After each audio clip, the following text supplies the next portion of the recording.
안녕하세요. 반갑습니다. 예산간호학원의 강교수입니다. 간호조무사 자격시험이 최근 5년간 공개가 되었는데요. 그 공개된 기출문제를 분석해서 이번 시간에는 모성간호에 대한 요점 정리를 하도록 하겠습니다.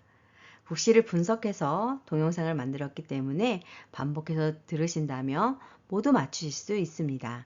준비되셨나요? 잘 들어요. 출발!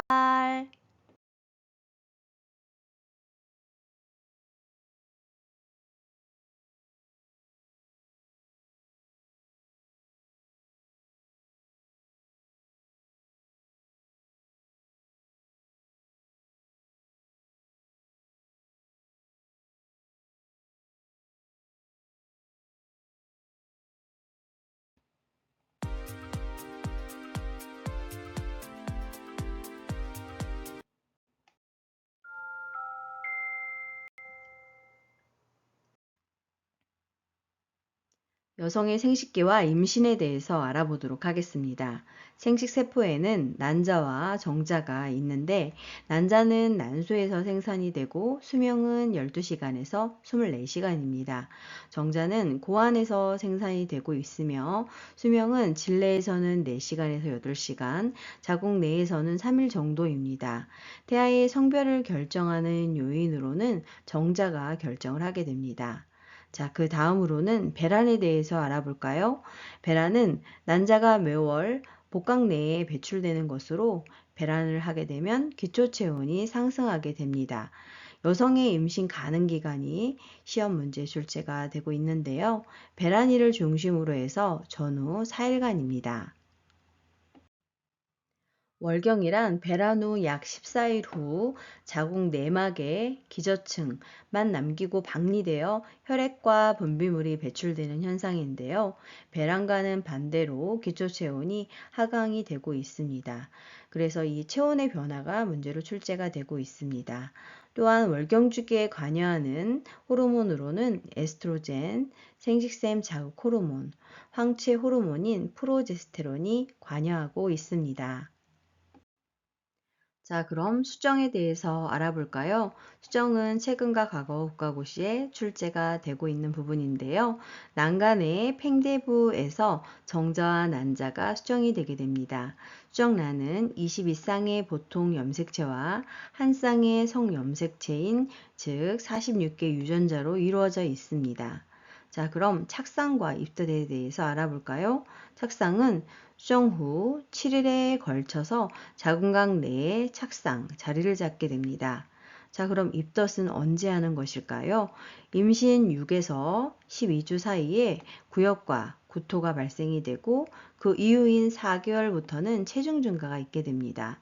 입덧 완화를 위한 방법이 과거 시험 문제 출제가 되었는데요. 마른 비스켓을 아침에 일어나 누운 자리에서 섭취하면 되겠습니다. 다음으로는 여성 외부 생식기관에 대해서 알아보도록 하겠습니다. 오른쪽에 있는 해부도를 참고하시면서 봐주세요. 치구는 치골결합 상방에 위치하고 있고 견고하고 부드러운 특성을 갖고 있습니다. 대음수는 볼두덩에서 회음부까지 양측 앞뒤로 길게 뻗어 있는 두꺼운 주름입니다. 소음수는 대음순 안쪽에 위치하고 지방조직과 점막으로 덮여 있습니다. 음액은 여성의 발기조직으로 남자의 페니스에 해당이 되고 있습니다.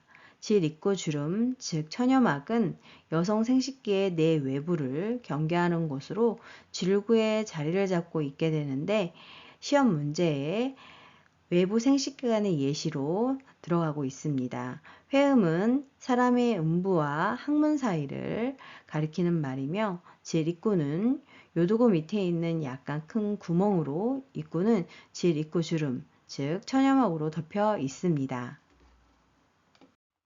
이번에는 내부 생식기관에 대해서 알아보도록 하겠습니다. 최근과 과거에 걸쳐서 국가고시 문제 출제가 되고 있는 부분으로 오른쪽에 해부도 참고하시면 되겠습니다. 질은 신축성과 잔주름이 있으며 월경 배출, 성교, 산도로서의 역할을 하고 있습니다. 정상 세균인 유산강균이 존재하고 있으며 질강의 내용을 산성으로 유지하는 역할을 하게 됩니다. 다음은 자궁입니다. 자궁은 방광 뒤 직장 앞에 위치하고 있는 것으로 상부는 체부라고 하고 하부를 경부라고 하며 체부의 맨 윗부분은 저부라고 합니다. 호르몬의 영향을 받아 주기적으로 일정한 변화가 있게 되며 태아가 발육하는 장소로서의 기능을 하게 됩니다. 난관은 난소와 자궁 사이를 연결하는 관으로 자궁의 윗부분에서 양쪽으로 자궁 가까운 편에서부터 간질부, 협부, 팽대부로 나누어져 있게 되는데요. 이 순서를 바꿔서 출제가 되고 있습니다. 또한 난자와 정자의 통로이기도 하면서 수정란 운반을 위한 통로로 사용되고 있습니다. 마지막으로 난소입니다. 난소는 에스트로겐과 황체 호르몬인 프로제스테론을 분비하여 성기의 발육과 여성으로서의 특징을 만들고 임신을 조절하고 유지하는 역할을 하게 됩니다. 다음은 임신에 따른 변화에 대해서 알아보도록 하겠습니다. 생식기계의 변화는 최근과 과거에 출제되었던 부분입니다. 질은 혈관 분포가 증가하게 되는데요. 색깔이 자색으로 변하게 됩니다. 또한 부드러워지게 되는데 6주경에 나타나는 것으로 체득 징후라고 합니다. 질 점막이 두꺼워지고 질 분비물의 색깔은 전보다 희어지는데 유산광균의 활동이 많아지기 때문입니다. 뿐만 아니라 질 상피의 당원, 즉 글리코젠이 많아져서 곰팡이균에 의한 감염이 잘 일어나는 것이 특징입니다. 자궁의 변화에 대해서 알아보겠습니다. 자궁 경부는 느슨해지고 부드러워지는데요. 임신 8주경에 나타나는 것으로 굿델 징후라고 합니다.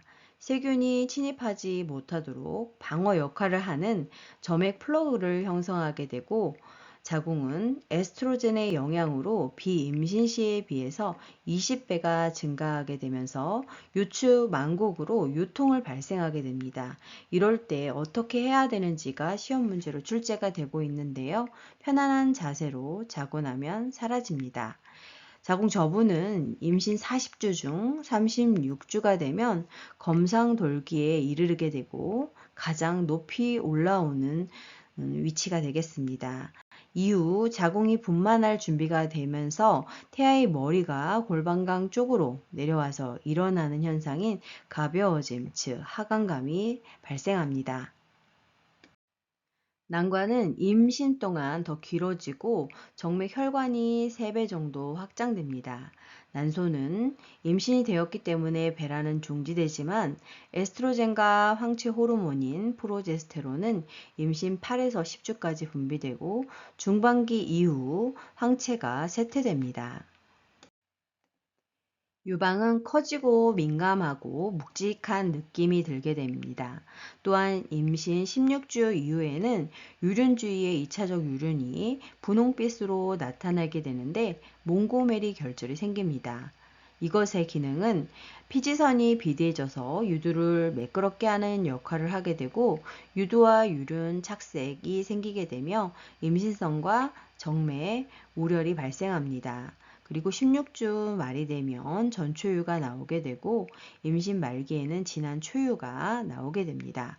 자궁 내 혈관의 변화를 살펴보면 길어지고 구불구불해져서 정맥혈을 많이 보유하며 자궁 혈액 흐름이 갑작스럽게 상승하거나 하강할 것을 막도록 하는 기능을 하게 됩니다.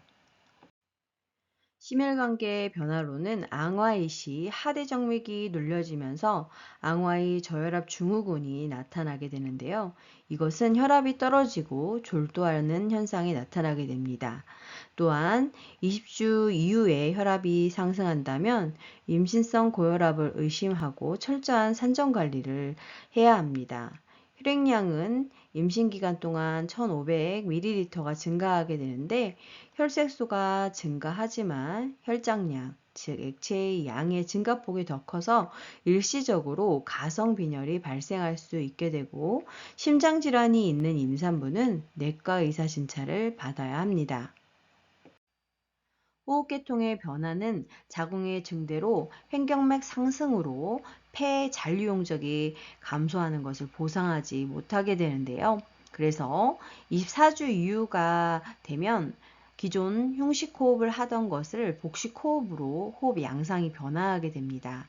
그리고 신장계는 소변의 흐름도 느려지고 정체가 되면서 비뇨기 감염이 일어나기 쉽게 되고 소변에 당이 배출되기도 하게 되는데 임신 당뇨병을 염두에 두고 당 내성 검사를 하는 것이 필요합니다. 방광의 용적은 기존 500ml에서 1300에서 1500ml로 증가하게 됩니다. 커진 자궁에 방광이 눌리고 요량이 증가하므로 빈뇨가 발생하는 것이 특징입니다. 위장계의 변화입니다. 임신 초기 식욕 감퇴로 구역과 구토가 발생하게 되고 잇몸 출혈이 발생합니다. 위나 장의 운동이 저하되면서 소화 시간이 길어지게 되는데요. 식도로 위 내용물이 역류되어서 속쓰림, 즉 가슴 아리를 호소하게 됩니다. 이러한 장운동의 저하로 변비가 오고 커진 자궁으로 치질이 잘 발생하게 됩니다. 다음은 신경계의 변화입니다. 커진 자궁으로 골반 신경이 눌려서 감각의 변화가 오게 되는데요. 요통과 다리 뒤쪽으로 통증이 발생하게 됩니다. 쉬고 나면 괜찮아집니다. 근골격계의 변화로는 복직근이 약간 벌어지고 임신 7개월경이 되면 배꼽이 나오게 되며 배가 불러지면서 평형 유지를 위해서 가슴 부위가 뒤쪽으로 젖혀지게 됩니다. 피부계의 변화로는 피부가 두꺼워지고 피하지방 증가와 유두 및 유륜, 액화, 그리고 외부 생식기의 착색이 발생하게 됩니다. 복부 중앙 착색인 흑선이 발생하게 되는데 초인부는 3개월, 경산부는 3개월 이전에 발생하는 것이 특징입니다. 다음으로는 내분비계 변화에 대해서 알아보도록 하겠습니다. 이 부분은 최근과 과거 국가고시에 많이 출제가 되었던 부분으로 중요하니 잘 알아두세요. 첫 번째로 용모 생식샘 자극 호르몬인 HCG는 혈액이나 소변으로 임신의 반응을 검사할 때 사용되는 호르몬입니다. 태반 락토겐은 태아가 남아일 경우 테스토스테론치를 상승시켜 태아의 성분할을 돕고 이떡과 관계가 있는 호르몬입니다. 에스트로겐은 에스트라이올의 양을 측정하여 태반의 기능 및 태아의 건강 상태를 평가하게 됩니다. 황체 호르몬인 프로제스테론은 임신 시 자궁 근육의 수축력을 감소시켜 조산을 예방하는 기능을 하게 됩니다. 갑상샘과 부갑상샘의 변화에 대해서 알아보겠습니다. 타이록신은 갑상선 호르몬인데요. 임신 후 농도가 증가하게 되고 칼슘과 비타민 D의 섭취 요구가 증가하기 때문에 부갑상선 항진증이 발생할 수 있습니다. 부신은 알도스테론의 분비 증가가 발생하면서 황체 호르몬의 증가로 소듐, 즉 나트륨의 배설이 억제되게 됩니다. 췌장의 변화로는 태아 성장 발달을 위해서 탄수화물이 증가하게 되는데 이때 인슐린의 분비도 같이 증가를 해야 합니다. 그런데 충분히 인슐린이 분비하지 못하게 되면 임신성 당뇨병이 발생하게 됩니다. 이번에는 대사의 변화에 대해서 알아보도록 하겠습니다. 많은 체중 증가가 있게 됩니다. 임신 초기에는 3개월 동안 1.5kg이, 이후에는 한 달에 약 1.5에서 2kg씩 증가하게 되는데 주당 몸무게의 변화를 국가고시 문제로 출제되기도 합니다. 그리고 총 몸무게의 증가량을 물어보기도 하는데요. 11에서 12kg이 증가해야 정상적인 것입니다. 수분 대사의 변화를 살펴보면 임신 후반기 수분의 축적이 있을 수 있게 되고 만약 7리터 이상의 과다한 수분이 축적되게 되면 하지나 외부 생식기에 부종이 발생할 수 있습니다. 단백질의 대사의 변화를 살펴보면 태아의 발육과 부속물을 형성하고 모체의 자궁과 유방 증대를 하는 데 이용이 되는데요. 뿐만 아니라 분만 시의 출혈이라든가 유즙의 분비, 산후질 분비물 배설로 인한 단백질 손실에 대비하기 위해서 많은 축적이 있게 됩니다. 탄수화물 대사입니다. 사고체 여과율이 증가하는데 당의 제흡수가 떨어지게 되면서 태반에서 나오는 태반 락토겐이라든가 에스트로겐, 황체 호르몬 등에 의해 인슐린 작용이 저하되어 당뇨병이 발생할 수 있습니다. 지방대사는 임신 3개월부터 축적이 되어서 임신 말기 현저하게 지방 축적된 것을 볼 수 있습니다. 무기질과 비타민의 대사를 보면 칼슘과 인, 마그네슘과 철은 태아의 발육으로 수요가 증가하게 되고 배설은 감소하게 됩니다. 소듐인 나트륨의 배설 감소로 부종이 발생할 수 있습니다. 다음으로는 임신의 진단, 기간, 약물 투여에 대해서 알아보도록 하겠습니다. 임신의 진단은 가능한 징후와 절대적, 확정적 징후로 나누어지게 되는데요. 두 가지를 섞어 놓고 절대적 징후를 골라라 이렇게 출제가 되고 있습니다.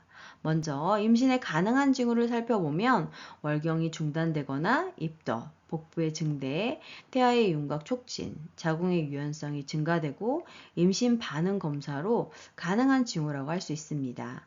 그런데 임신이 100% 절대적으로 확定적인 징후로는 임신 20주 이후가 되면 태아 심음의 청취라든가 태동, 초음파에 의한 태아 확인을 통해서 확인할 수 있습니다. 자, 이번에는 임신의 기간에 대해서 알아볼까요? 임신의 지속 기간은 마지막 월경 시작일로부터 약 280일, 즉 40주간입니다. 분만 예정일을 구하라는 시험 문제가 과거에 다수 출제가 되었는데요. 계산법을 알아야 합니다. 최종 월경 월수에 9를 더하고 일수에 7을 더해야 되는데 만약 월수에 9를 더했는데 12가 넘었을 때에는 최종 월경 첫날에 월수에 3을 빼고 일수에 7을 더하면 되겠습니다. 그 예를 살펴보면 이렇게 마지막 월경일이 2025년 6월 20일에서 25일이다 제시되는 겁니다. 그리고 분만 예정일을 구하라고 출제가 되는데요. 우리는 이 공식에 시작하는 날을 기준으로 분만 예정일을 구해야 되기 때문에 자 함께 해보도록 하겠습니다. 6에다가 9를 더하게 되면 15가 됩니다. 15가 되면 12를 넘게 되기 때문에 월수에서 3을 빼는 방법으로 계산을 해야 합니다. 6에서 3을 빼면 3월이 되고 해가 바뀌겠죠. 그럼 2026년 3월이 되고 시작하는 날인 20일에다가 7을 더하게 되면 27일이 되겠습니다. 임신과 약물 투여는 어떻게 해야 될까요? 모체로 투여된 약물은 주로 단순 확산에 의해서 태반을 통과하게 되는데요. 임신부에게 약물 투여는 신중하게 결정을 해야 합니다. 수정 후 9주까지는 여러 장기가 형성되는 시기이기 때문에 기형 발생 가능성을 주의하면서 약물 투여가 이루어져야 하겠습니다. 이번에는 산정관리에 대해서 알아보도록 하겠습니다. 과거 시험 문제에 다수 출제가 되었던 부분입니다. 산정관리에 먼저 정의를 살펴보면 철저한 임산부의 관리를 통해서 건강한 자녀 출산과 분만 후 합병증이 없이 회복하도록 도와주는 것을 목적으로 하게 됩니다. 시기는 임신이 의심되는 증상이 느껴지기 시작할 때부터 시작해야 하며 늦어도 16주 이내에 산정관리를 받아야 하는데 그 이유는 매독이 임산부에게서 태아에게 감염이 이루어지는 시기이기 때문입니다. 그래서 16주 이내에 산정관리를 받아야 합니다. 산정관리의 목적을 살펴보면 안전한 분만 및 산후 건강보호, 육체적, 모성 사망의 저하가 목적이 되어 있고 태아 측의 목적은 저체중 출생아, 자산, 유산 등 신생아의 사망률을 저하하는 데 있습니다. 자, 그러면 산정관리를 어떻게 정기 건강진단 받아야 할까요? 최근과 과거에 출제가 되었던 부분으로 정기적인 산정관리의 주기는 임신 초기에서 7개월까지는 매월 1회, 즉 4주에 한 번 실시해야 되며 임신 8, 9개월에는 월에 2회, 즉 2주에 한 번입니다.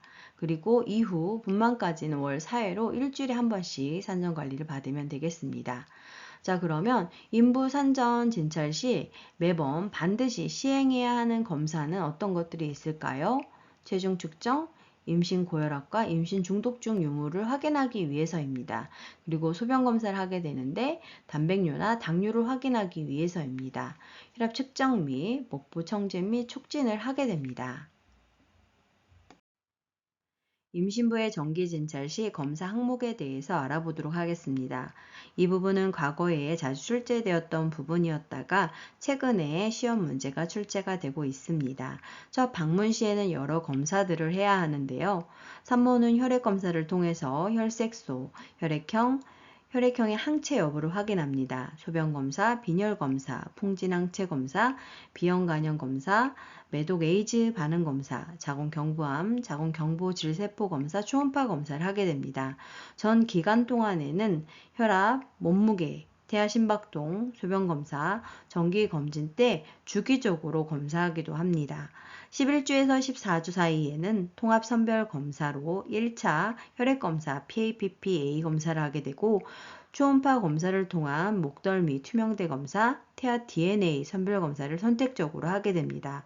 그리고 육모 생검 검사를 실시하게 되는데 24년 상반기에 이 부분이 출제가 되었습니다. 15주에서 20주 사이에는 태아 염색체 이상, 다운 증후군과 같은 선별 검사를 위해 쿼드 검사 또는 통합 선별 검사 2차를 실시하게 되고 양수 검사를 선택적으로 합니다. 20주에서 24주 사이에는 임시 중기, 정기 초음파 검사를 통해 태아 심장 초음파를 하게 됩니다. 24주에서 28주 사이에는 임신성 당뇨병 선별 검사로 그리고 빈혈 검사를 실시하며 28주에는 RH 음성인 경우 면역글로빈 주사를 함으로써 태아 저가고증을 예방할 수 있습니다. 27주에서 36주에는 100일의 예방접종을 하고 32주 이후에는 태아 성장 및 태아 안녕 평가를 위해 초음파 검사 혹은 비수축 검사, 태동 검사 등을 임산부와 태아 상태에 따라 개별적으로 시행하게 됩니다. 기타 건강 진단으로는 건강력 조사를 하게 됩니다. 현재 병력, 과거 병력, 가족력, 월경력, 상과력을 조사하는 것입니다. 질검진은 분만 진행을 확인하기 위해서 하는 검사입니다. 그 밖에도 흉부 엑스레이 촬영을 하게 되는데요. 임신 3개월 이내에는 촬영을 금지해야 합니다. 그 이유는 기형아의 발생에 우려가 있기 때문입니다. 그 밖에도 심전도, 혈액 및 심장, 질환 유무를 확인해야 하고 혈액형 검사를 합니다. 혈액 검사는 여러 가지 이유로 실시가 되는데요. 헤모글로빈, 즉 빈혈 여부 검사, 그리고 매독의 유무 확인을 위한 바서먼 검사 및 VDRL 검사를 하게 됩니다. 그리고 유방 진찰이나 부종 여부 등을 확인하게 됩니다. 다음은 파파니콜로우 검사에 대해서 알아보도록 하겠습니다. 이 검사는 자궁 경부 질세포 검사라고도 불려지는 것으로 그 목적을 살펴보면 자궁 경부 질세포의 표발음 표본 검사로서 자궁 경부암 진단을 위한 생식기 검진입니다. 대상자 준비 사항으로는 질경, 면봉이나 브러쉬, 슬라이드, 장갑 등을 준비해야 하고 골반 내진 자세, 즉 세서기 또는 절서기를 취하도록 도와야 합니다. 그 밖에 질경 삽입 시 이완하도록 도우며 소변을 보도록 하여 방광을 비워둬야 합니다. 주의사항으로는 검사 전 적어도 12시간 동안은 질 세척을 하지 않아야 합니다. 자, 그렇다면 임신부의 관리는 어떻게 해야 될까요? 최근 시험 문제와 과거에 출제가 되었던 부분입니다. 임신 중 즉시 처리를 해야 하는 사항들이 있게 되는데요. 질출혈이나 복통, 얼굴 및 손가락에 부종이 있다거나 심하고 계속적인 두통, 침침하고 몽롱한 시야, 계속적인 구토, 오한과 열, 갑자기 흘러나오는 질 분비물 등의 증상이 발견되면 즉시 보건소나 병원을 방문하여 지도를 받도록 해야 합니다. 그리고 임신부의 태반 위치를 확인하고자 복부 초음파 검사를 할 때 간호 보조 활동으로 어떤 것을 해야 하는지가 출제가 되었는데요. 검사가 끝날 때까지 소변을 참게 하여 방광이 충분히 팽만이 되면서 장을 골반 밖으로 밀어내고 치골 뒤에 있는 자궁을 올려 초음파가 잘 통과해서 태반 위치를 조사할 수 있도록 도와야 하겠습니다. 그 밖에 임산부의 주의사항에 대해서 살펴보겠습니다. 태아의 골격 형성과 모체의 치아보호를 위해서 칼슘 섭취를 증가시켜야 하고 충치는 임신 전에 치료해야 합니다. 그리고 간장 및 완화제, 변비약, 하제는 구충제 등의 사용을 삼가해야 합니다. 임신 말기에는 낙상의 우려가 있기 때문에 또한 감염 우려로 통목욕을 금지해야 합니다.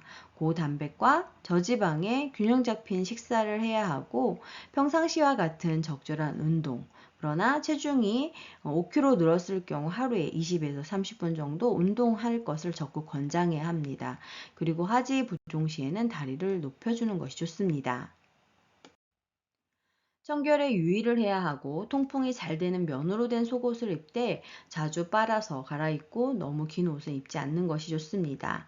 수면은 하루에 8에서 9시간을, 휴식은 낮에 1시간 정도 수면을 취하면 좋습니다.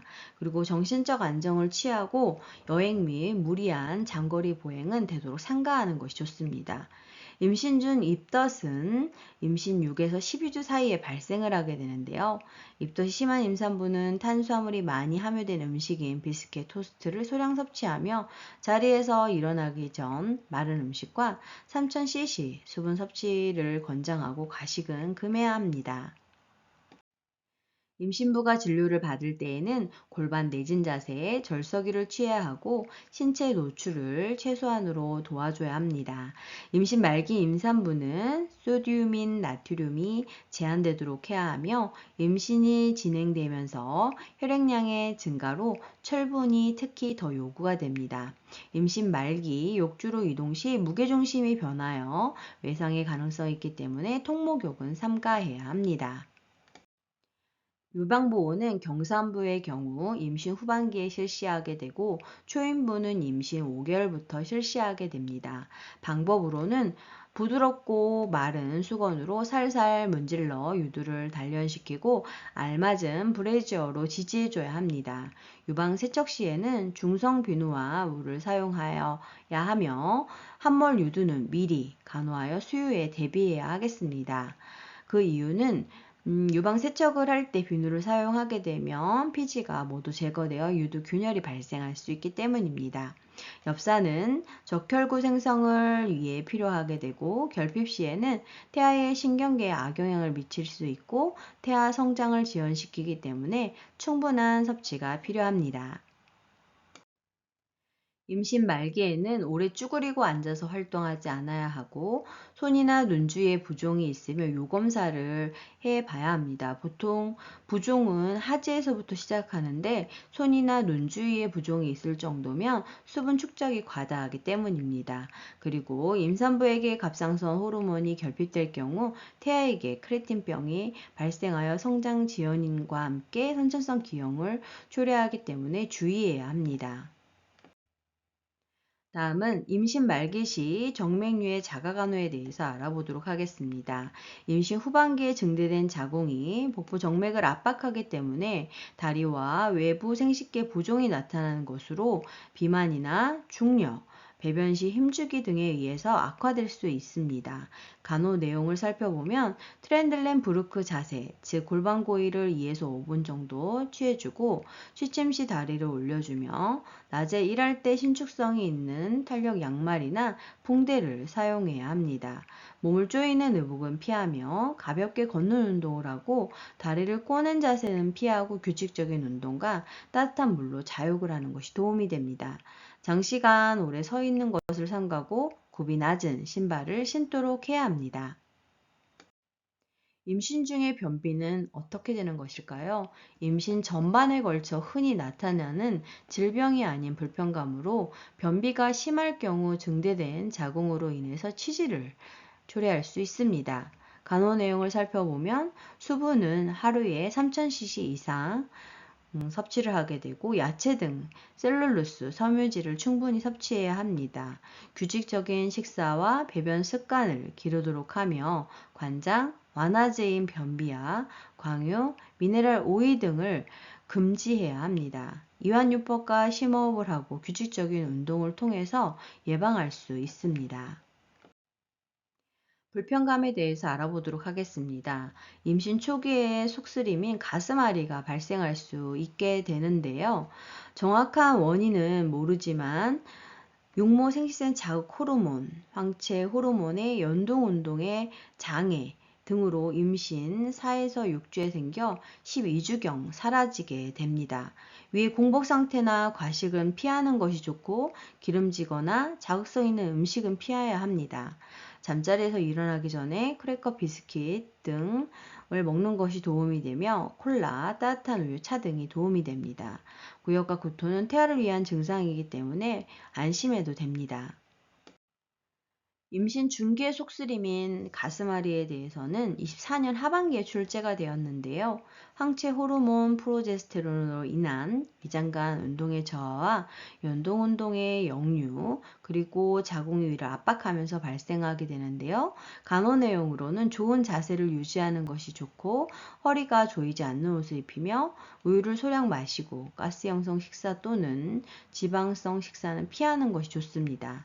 식사를 조금씩 자주 하고 껌 씹기, 따뜻한 차를 마시는 것이 도움이 되며 나비 자세, 발바닥을 마주 대고 앉는 자세를 취하는 것이 도움이 되겠습니다. 이번에는 태아에 대해서 알아보도록 하겠습니다. 태아의 부속물에는 임신으로 인해 태아와 함께 태아가 자궁 내 생활을 유지하도록 하는 부속물이 있게 되는데 난막, 태반, 탯줄, 즉 최대 양수로 이루어져 있습니다. 각각에 대해서 알아보면 난막은 자궁 내에서 태아를 싸는 난막으로 외축으로부터 탈락막, 용모막, 양막으로 구성이 되어 있는데요. 탈락막은 모체 측에서 생기는 것이고 용모막은 양막을 둘러싸고 있으며 탈락막에 밀착되어 있습니다. 양막은 내부의 막으로 반들반들 투명하고 탄력성이 있는 것으로 태아면과 탯줄을 싸고 있습니다. 태반은 수정란이 착성된 부위로부터 시작하여 모체 측의 탈락막과 태아 측의 육모막이 하나가 되어 태반을 형성하게 되는 것으로 3개월에 형성됩니다. 무게는 500g 정도로 태아 체중의 6분의 1 정도입니다. 기능은 태아의 신진대사, 노폐물을 모체로 보내고 모체로부터 태아에게 산소와 영양을 공급해주는 생명 유지에 필요한 장기라고 할 수 있습니다. 탯줄은 태아와 태반을 연결하는 것으로 제대 동맥 2개와 제대 정맥 1개가 양막으로 쌓여 있습니다. 기능은 태아에게 혈액 및 영양을 운반하여 주고 태아로부터 생긴 노폐물을 모체로 옮겨주는 기능을 합니다. 자궁 내 또는 분만 시에 제대가 압박당하면 태아가 저산소증으로 위험해지기 때문에 분만 시 확인해야 하는 사항입니다. 양수는 양막 공간을 채우는 액체로서 모색 투명한 액체이지만 후반기가 되면 태지나 솜털 등이 포함되어 노르스름한 색깔을 띠게 되며 평균 600cc 정도를 포함하게 됩니다. 기능은 외부 자극으로부터 태아를 보호하고 태아의 운동을 자유롭게 하며 난막과 태아 체부와의 유착을 방지하고 태아에게 균일한 체온을 유지시켜주며 분만 시 산도를 깨끗하고 윤활하게 해주는 기능을 하게 됩니다. 특징을 살펴보면 양수 색깔이 검거나 암록색일 경우가 있는데 이것은 저산소증을 의미하는 것으로 태아에게 산소 결핍이 일어나면 항문 조인근이 이완되면서 양수내로 태변이 배설되는 것으로 이때에는 긴급하게 응급으로 제왕절개술을 실시해야 합니다. 고위험 임신의 종류에는 임신 중 출혈성 합병증이 있게 되는데요. 시험 문제에는 임신 초반기 출혈성 합병증과 후반기 출혈성 합병증을 분류하는 것이 문제가 출제가 되고 있습니다. 초반기 합병증으로는 유산, 자궁의 임신, 자궁경관 무력증, 신용어로는 무력자궁 경부라고 하죠. 그리고 포상기태가 있고 후반기 출혈성 합병증에는 전치 태반과 태반 조기 박리가 있습니다. 후반기 합병증이 두 종류밖에 안 되기 때문에 이 두 가지를 외우면 되겠죠. 자, 그럼 초반기 출혈성 합병증에 대해서 좀 더 자세히 알아보도록 하겠습니다. 유산은 임신 20주 미만이면서 태아가 생존 능력이 있기 전에 임신이 중절되는 것을 말하게 되는데요. 그 종류가 여러 가지로 나눠지게 됩니다. 그 첫 번째로 절방 유산은 임신 전반기에 무통성, 점적 질출혈이 있는 경우로 선홍색의 질출혈과 함께 경미한 복통이 규칙적으로 있게 됩니다. 이때 황체 호르몬 주사를 맞고 안정을 취함으로써 막을 수 있는 유일한 유산입니다. 불가피 유산은 앞에서 배운 절방 유산이 진행되어서 복통과 질출혈이 많아지며 태막 파열되어서 수정란이 박리되어 배출되는 것을 의미합니다. 불완전 유산은 태아와 태반의 일부가 자궁각 내에 남아있는 경우로, 남아있으니까 불완전 유산이겠죠? 폐혈증을 동반하는 폐혈 유산이 올 수도 있습니다. 완전 유산은 태아, 태반, 양막 등 수정된 내용물이 자궁각 내에서 완전히 배출되는 것을 의미하고, 계류 유산은 임신 전반기에 태아가 사망하여 자궁각 내에 4에서 8주 이상 머무르는 경우로 복부 통증과 질출혈이 없으나 코피가 나기도 하고, 저섬유원 혈증과 파종혈관 내 응고 때문에 발생하게 됩니다. 그 밖의 유산을 살펴보면 습관 유산은 3회 이상 연속적으로 유산하는 것을 의미하고, 치료 유산은 모체의 건강보호를 위해서 태아가 생존 가능한 임신기간에 도달하기 전에 임신을 중절하는 것입니다. 그 예로 만성신장염, 심한 본태성 고혈압, 태아의 기형, 유전질환, 심한 심장병, 강간을 당했을 때 치료 유산을 할 수 있습니다. 폐열 유산은 열, 복부 압통, 출혈은 소량 또는 다량의 질출혈이 있고 악취가 나는 것이 특징인데요. 자궁 내막염, 복막염 등으로 폐혈증, 세균성 쇼크 등으로 사망할 수 있습니다. 그래서 이렇게 정의적인 부분을 설명하고 어떤 유산에 해당하는지를 고르는 것이 최근과 과거에 출제가 되었습니다. 이렇게 유산이 있을 때에는 출혈, 통증, 발열 증상이 나타나게 되고, 치료 및 간호를 위해서는 침대 안정과 소파술, 즉 유산 유도를 위한 긁어냄 행위를 해야 합니다. 출혈 조절을 해야 하고 심할 경우 수혈을 해야 하며, 세균 감염을 막기 위해 항생제 약물 투여, 수은 섭취, 보온 및 정서 지지, 묵인적인 간호가 필요합니다. 사산의 정의적인 측면을 살펴보면 임신 28주 이후에 태아가 사망하는 것을 의미합니다. 자, 그러면 자궁의 임신은 무엇일까요? 수정란이 자궁 이외에 다른 부위에 착상된 임신으로 자궁간 임신이 가장 흔하게 나타나게 되는데요. 원인균은 임균에 의해서입니다. 호발인자는 골반 내 염증이 있다거나 자궁 내 장치, 경구 피임제 등을 사용한 여성에게서 호발합니다. 관련 증상을 살펴보면 갑작스럽게 날카로운 복통과 함께 저혈압, 빈맥, 창배, 빈혈, 골반 압통, 무월경, 당연히 임신했으니까 월경을 안 하겠죠. 그리고 복강 내 출혈이 장시간 지속되면서 배꼽 주위가 청색으로 변하는 콜렌 징후가 나타나게 되고, 이러한 계속적 출혈은 심한 출혈로 저혈량 쇼크에 이를 수 있게 됩니다. 치료 및 간호 방법을 살펴보면 자궁관을 절제하거나 자궁관을 보존하는 수술 방법을 선택하게 되는데, 주의사항은 자궁의 임신은 수정란이 성장함에 따라 착상 부위가 파열되면서 발생하는 출혈과 쇼크로 모성 사망이 가장 많기 때문에 혈압을 주기적으로 측정함으로써 관리할 필요가 있습니다. 다음으로는 자궁경관 무력증, 무력자궁경부에 대해서 알아보도록 하겠습니다. 외상이나 선천적으로 자궁경관, 즉 자궁의 아랫부분이 약화되어 통증 없이 자궁경관이 열리면서 난막이 탈출되거나 파열되어 태아가 만출, 나오게 되는 것을 의미합니다. 원인은 자궁경관에 선천적인 기형이 있다거나 소파술, 유산 유도하는 긁어내 행위를 통해서 경관이 상처가 있다거나 자궁 경관의 조직 검사 또는 분만으로 인한 열상 등이 있을 때 원인이 될 수 있습니다. 치료 및 간호 방법은 자궁 경부를 원형으로 묶어주는 방법인데요. 그 시기와 방법에 따라 슈루드카법, 맥도날드법으로 나눠지게 되고 임신 기간 동안 침대 안정을 취해야 합니다. 다음은 포상기퇴입니다. 포상기퇴는 임신 육모성 질환으로 영양 배업이 비정상적으로 증식을 일으켜서 작은 낭포를 형성하는 질환인데요. 원래는 정자와 난자가 하나의 수정란이 된 상태에서 하나가 2개가 되고 4개가 되고 8개가 되는 기하급수적인 세포 분열이 이루어져야 하는데 포상기퇴는 포도송이처럼 하나가 2개가 되고 2개가 4개가 되는 등 이상적인 증식이 일어나는 것을 말합니다. 그래서 관련 증상을 살펴보면 자궁출혈, 빈혈, 암적성의 질출혈, 그리고 정상 임신 크기에 비해서 큰 자궁을 보일 수가 있게 되고 심한 구역과 구토를 보입니다. 합병증으로는 육모막 상피종, 자궁 천공, 자궁암일 경우 발생할 수 있고 그리고 복막염 등이 나타나게 됩니다.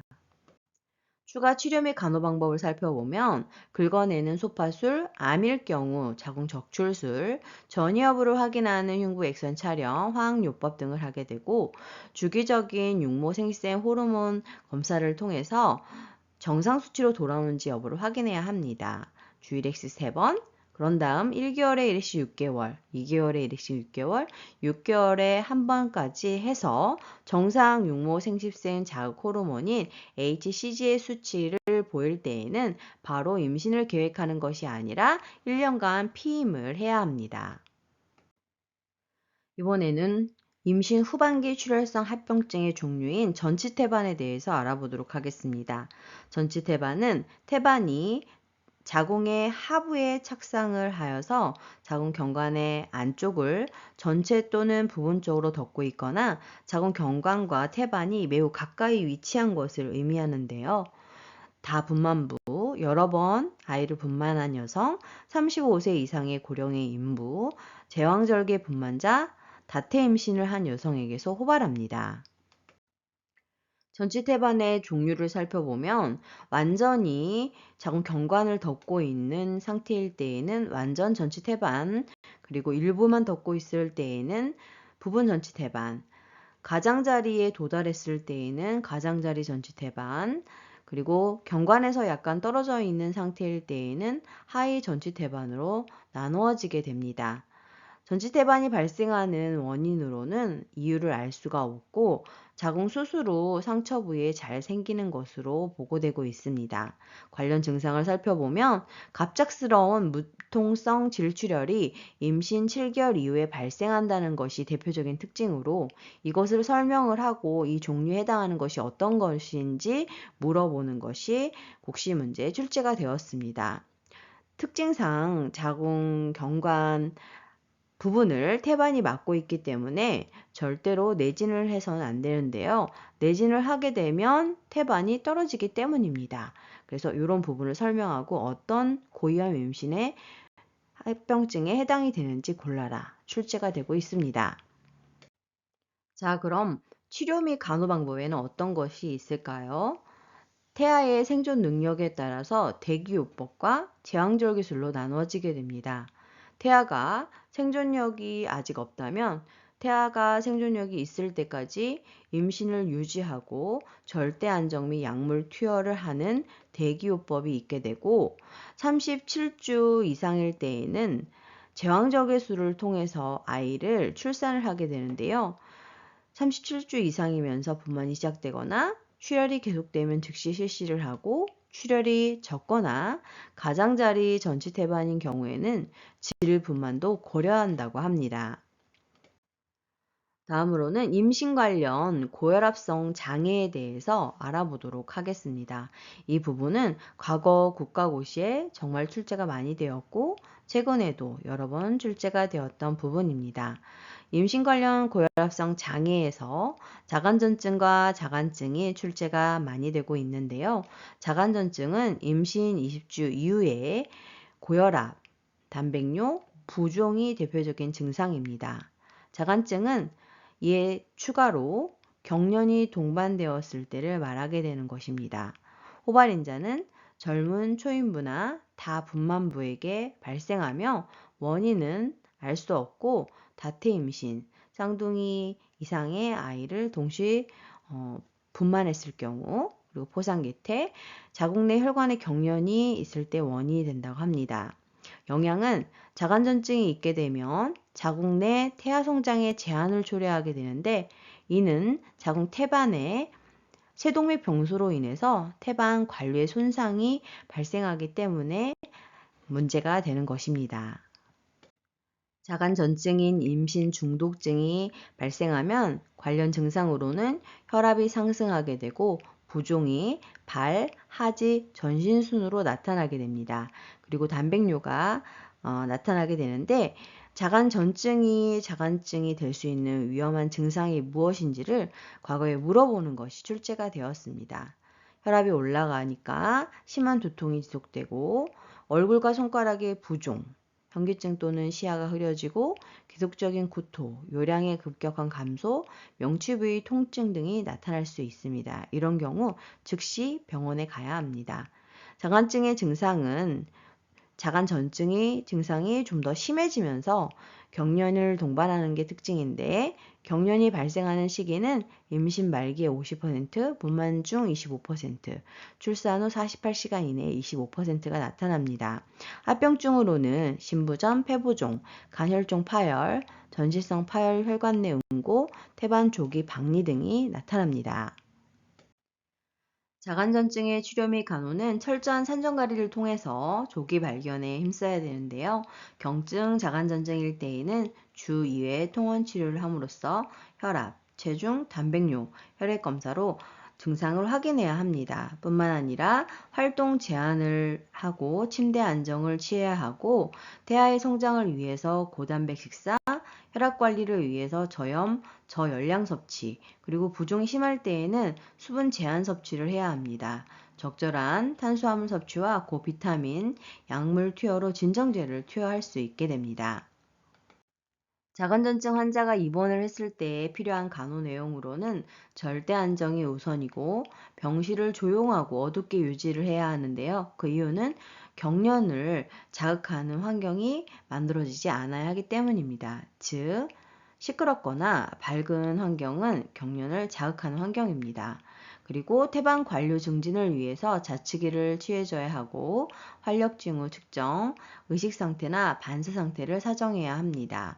혈장 전해질 농도와 혈소판, 단백뇨 등의 검사 결과를 확인해야 하고, 매일 체중 측정을 통해 손과 그리고 눈꺼풀의 부종을 확인해야 합니다. 그 밖에도 검안경 검사를 통해서 세동맥 경련이 있는지, 부종, 출혈, 망막 혈관의 협착 및 삼출물을 관찰해야 하고, 부종 여부를 확인하기 위해서 수분 섭취량과 배설량을 기록하고 분만 징후 사정 및 태아 심은 측정을 합니다. 경련이 심할 때에는 진정제를 사용하는 약물 투여도 이루어지게 됩니다. 경련 시 간호 방법을 살펴보도록 하겠는데, 경련 파트는 다양한 세부 교과목에서 다루어지고 있는 중요한 영역입니다. 잘 알아두세요. 체위는 자치기를 눕혀서 분비물 흡입과 혀 깨무는 것을 방지하고 입안에 아무것도 삽입하지 않아야 합니다. 신체 손상을 예방하기 위해서 침대 난간을 올려주고 그 난간에 패드를 넣어서 손상이 되지 않도록 하며, 보호제, 즉 억제제를 사용하는 것을 금지해야 합니다. 그 밖에 약물 투여로 항경련제, 진정제, 항고혈압제를 투여할 수 있으며, 환자의 상태에 따라서 산소를 공급하거나 시간당 요 배설량을 측정하고 폐부종 유무를 사정할 수 있습니다. 지금부터는 임신과 관련된 질환에 대해서 알아보도록 하겠습니다. 첫 번째로 당뇨병에 대해서 알아보겠습니다. 임신이 당뇨병에 미치는 영향은 인부의 태반에서 분비되는 여러 가지 호르몬, 즉 에스트로겐, 황체 호르몬인 프로제스테론, 코티솔, 태반 락토젠 등이 인슐린의 대양작용, 기량작용을 하게 됩니다. 즉 인슐린의 기능을 감소하게 한다는 얘기죠. 무심 피제 호르몬과 내하수치 전엽의 성장 호르몬 분비 증가로 과혈당이 오게 되고, 이 변화로 인슐린이 두세 배 요구되는데 충족되지 못하게 되면 당뇨병이 발생하게 되는 것입니다. 그리고 신사고체에서 여과하는 기능을 하게 되는데 그 여과량이 증가되나 당에 대한 신장 역치가 저하가 되면서 신세뇨관에서 당을 재흡수하는 것을 덜하게 되면서 소변에서 당류를 보게 되는 것입니다.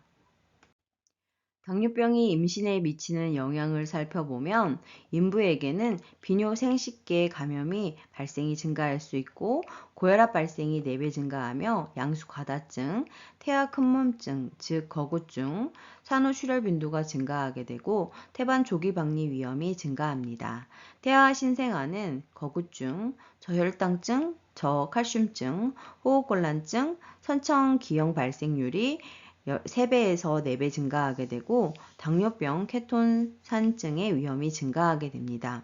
그래서 임산부가 임신성 당뇨병이 되었는지 진단, 당 내성 검사를 하게 되는데 임신 24에서 28주에 공복과 포도당 75g을 경구 투여한 후 진단을 하게 됩니다. 당뇨병의 치료 및 간호에서 간호 목표는 합병증 없이 임신을 유지하고 스스로 혈당량을 조절하고 자가관리 사항으로 식사, 운동, 혈당 측정, 인슐린을 투여할 수 있다입니다. 그리고 최종 정상 신생아를 분만하는 것입니다. 산전관리 사항을 살펴보면 식사요법으로 1800에서 2000kcal 섭취를 하고 적절한 인슐린 투여를 해야 합니다. 구강 저혈당성 약물 사용은 기형아 발생 우려가 있기 때문에 금지해야 하고 당내성 검사를 2주마다 실시하며 요검사, 태아 건강을 사정해야 합니다. 분만관리 사항을 살펴보면 임신 34에서 36주부터 분만시까지 입원을 하고 거대아일 경우에는 분만시 제왕설계술을 권장하게 됩니다. 산후관리 사항으로는 인슐린 용량을 조절하고 경구 피임제나 자궁 내 피임 장치는 사용을 금지해야 합니다. 자궁 내 피임 장치를 사용했을 때 감염 위험성이라든가 이런 것이 발생할 수 있기 때문입니다. 다음은 혈액학적 장애의 빈혈에 대해서 알아보도록 하겠습니다. 임신 초기에는 헤모글로빈 11g/dL 미만, 헤마토크릿 37% 미만, 임신 중기에는 헤모글로빈 10.5g/dL 미만, 헤마토크릿 35% 미만, 임신 말기에는 헤모글로빈 10g/dL 미만, 헤마토크릿 33% 미만입니다. 지금 보시는 바와 같이 초기, 중기, 말기에 헤모글로빈은 0.5g씩 줄어들고 있고 헤마토크릿은 2%씩 감소하고 있습니다. 임신 중 빈혈이 발생하는 원인은 혈장량이 증가와 세포 내의 정체가 생리적 혈액 희석 현상을 초래하게 됩니다. 즉 정상적인 현상인 거죠. 그런데 거기에 태아의 철분 요구량이 증가하게 되면서 혈구세포, 즉 적혈구, 백혈구, 혈소판 이런 것들을 만들어내는 데 속도가 느려지기 때문에 빈혈이 발생하게 되는 것입니다. 그래서 치료 및 간호는 철 또는 엽산이 풍부한 음식을 섭취하거나 경구용 철분과 엽산이 풍부한 제제를 복용하는 것입니다. 다음은 태아 적혈 모구증, 태아 저가구증, RH 동종 면역에 대해서 알아보도록 하겠습니다. 과거 국가시험에 발생 과정이 출제가 되었는데요. 여러분들이 아시는 것처럼 혈액형은 ABO RH식이 있습니다. 그런데 이 RH식이 불일치했을 때 발생하는 것으로 모체가 RH-, 아빠가 RH+, 태아가 RH+ 상태로 임신했을 때 RH+ 혈액 일부가 엄마인 RH-의 혈액 안으로 침투함으로써 모체 내에 항 RH- 항체, 즉 RH+ 항체를 생성하는 것이 문제가 되는 것입니다.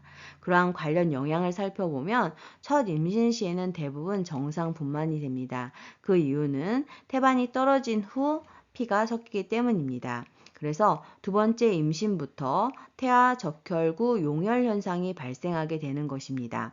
그래서 이러한 것을 막기 위해서 치료 및 간호 방법을 살펴보면 이 항체가 포함된 면역 글로불린을 투여하는데요. 표에 보시게 되면 임신 28주에 맞게 되는 것으로 되어 있고 일시적 면역법으로 다음 임신에서 태아가 용혈성 질환의 영향을 받지 않게 하는 효과가 있는 것입니다.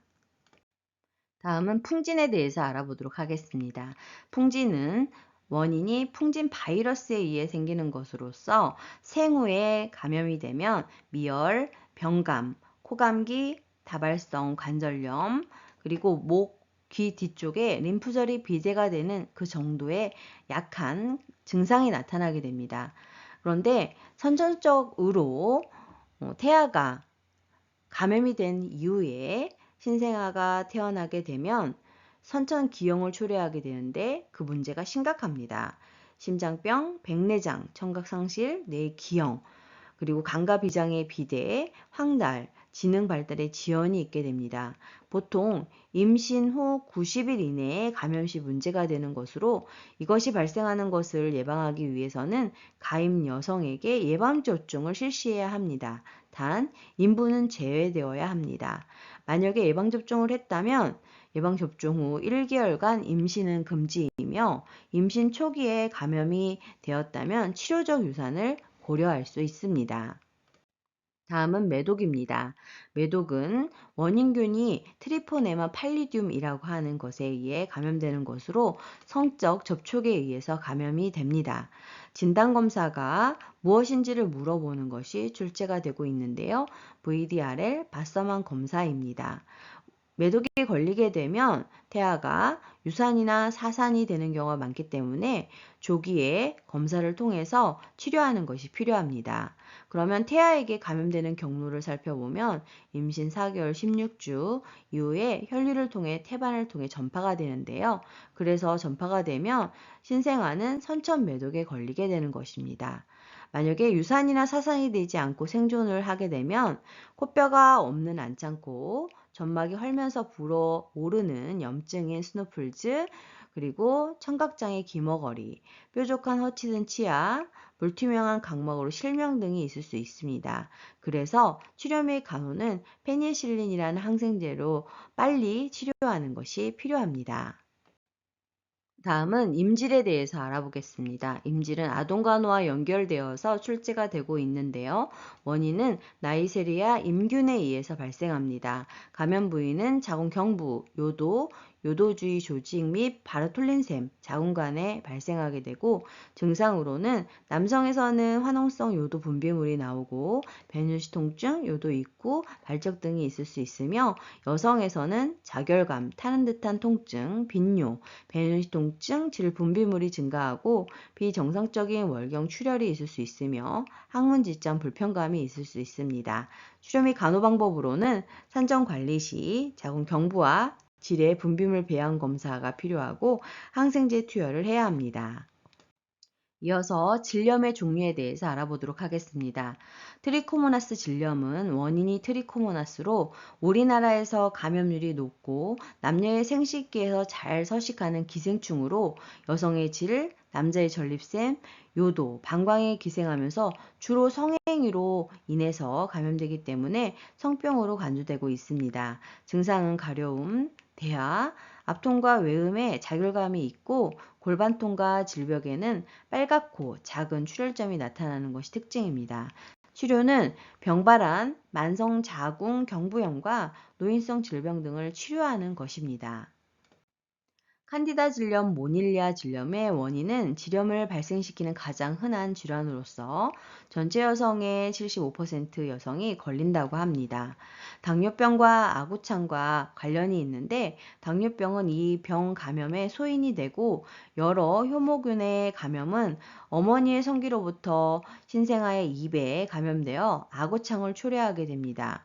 증상을 보면 짙고 흰 우유 같은 백색 질 분비물이 증가하며 외음이 자극되고 가렵고 질벽에 하얀 치즈 같은 크고 작은 회백점의 점이 나타나는 것이 특징입니다. 치료는 2% 겐티아나 바이올렛을 2일에 한 번씩 4번 반복하는 것이 치료 방법입니다. 아동 간호에서 이것 또한 이어지게 됩니다. 위축성 질염의 원인에 대해서 알아보겠습니다. 노인성 질염이라고 불려지는 것으로 폐경 상태에서 여성 호르몬인 에스트로겐의 부족으로 세균 감염에 취약해지면서 질염이 발생하는 것입니다.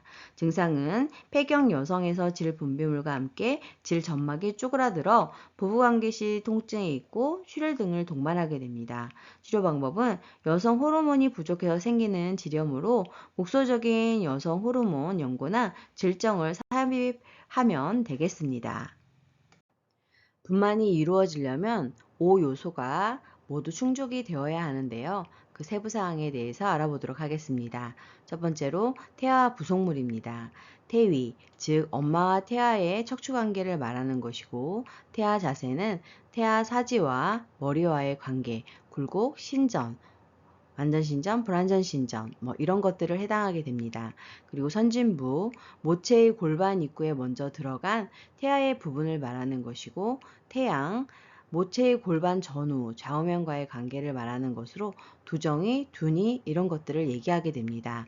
두 번째로 산도인데요. 산도는 관골, 청골, 미골, 자궁경부, 질 등 태아가 나오는 길을 의미합니다. 세 번째로는 만출력입니다.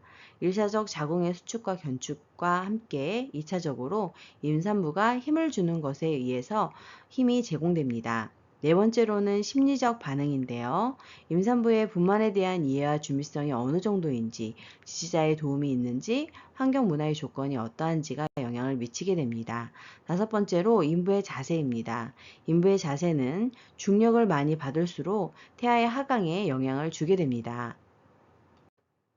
분만의 전직 및 감별에 대해서 알아보겠습니다. 이 부분은 최근과 과거 자격시험의 출제가 많이 되었던 부분입니다. 첫 번째로 가벼워짐, 하강감이 나타나게 되는데요.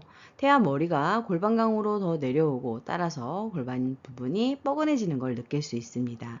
태동의 감소와 체중 감소, 빈뇨가 나타나게 되고 가진통이 있게 됩니다. 가진통이라고 하는 것은 수일 또는 10여일 전에 나타나게 됩니다. 이슬이 보이게 되는데요. 이슬이라고 하는 것은 소량의 피가 섞인 점액이 밀려나오는 것으로 이슬이 나온 뒤에는 24시간 내에 분만이 시작되는 것을 알리는 의미입니다. 양막 파열이 되게 됩니다. 분만이 곧 도래함을 알려주는 징후인데요. 24시간 이상 분만 지연이 있게 되면 감염 위험성이 커지기 때문에 24시간 이내에 분만이 이어져야 합니다. 그리고 자궁 경부가 소실됩니다. 자궁 경부가 소실되는 것은 종이장처럼 얇아지는 과정이라고 할 수 있습니다. 분만의 전직 및 감별에서 가진통과 진진통의 차이를 알아보도록 하겠습니다. 이 부분은 과거 국가고시에 출제가 되었습니다.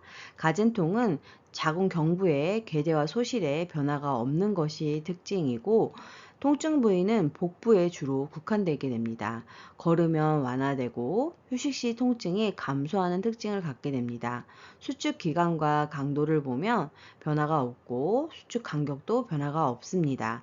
그리고 자궁수축의 규칙성은 불규칙적이라는 것이 특징입니다. 진진통은 자궁 경부의 괴대와 소실, 종이장처럼 얇아지는 과정이 진행되는 것으로 허리 부분에서 시작해서 복부로 방사가 되며 걸으면 걸을수록 더욱 심해집니다. 휴식 시 통증이 감소되지 않는 특징이 있고, 수축 기간과 강도는 점점 증가하게 되고 수축 간격은 점점 짧아지게 됩니다. 수축의 규칙성은 규칙적으로 나타나게 되면서 분만이 진행되게 됩니다. 지금부터는 분만 과정에 대해서 알아보도록 하겠습니다. 분만 과정은 최근이나 과거 시험 문제에 엄청 많이 출제가 되었던 부분으로 중요한 부분이니 잘 알아두셔야 합니다. 그 중에서도 분만 1기와 2기는 가장 중요한 부분이기 때문에 꼭 모두 암기해 주시기 바랍니다. 분만 1기 개고기는 분만 시작을 알리는 자궁 수축이 2, 3분 간격으로 규칙적으로 시작되어서 자궁 경관의 괴대가 8cm에서 완전히 열리게 되는 10cm에서 11cm까지의 과정을 말합니다. 그래서 분만 1기가 무엇인지를 우선 알아두는 것이 가장 중요합니다. 분만 1기 과정 중에는 여러 가지 변화들이 나타나게 되는데, 거상이라고 하는 것은 자궁 경부 부위가 점차 짧아지고 얇아져 마치 종이장처럼 되어가는 것을 의미합니다. 양막 파열이 이루어집니다. 강한 수축으로 태포가 파열되어서 20에서 30cc 정도의 양수와 함께 나오게 됩니다. 태포는 자궁 경관 내에 내려온 난막 부분으로 자궁 수축에 따라 진입이 이루어지게 됩니다. 태아 심음은 양막 파열 후 가장 먼저 관찰해야 하는 것입니다.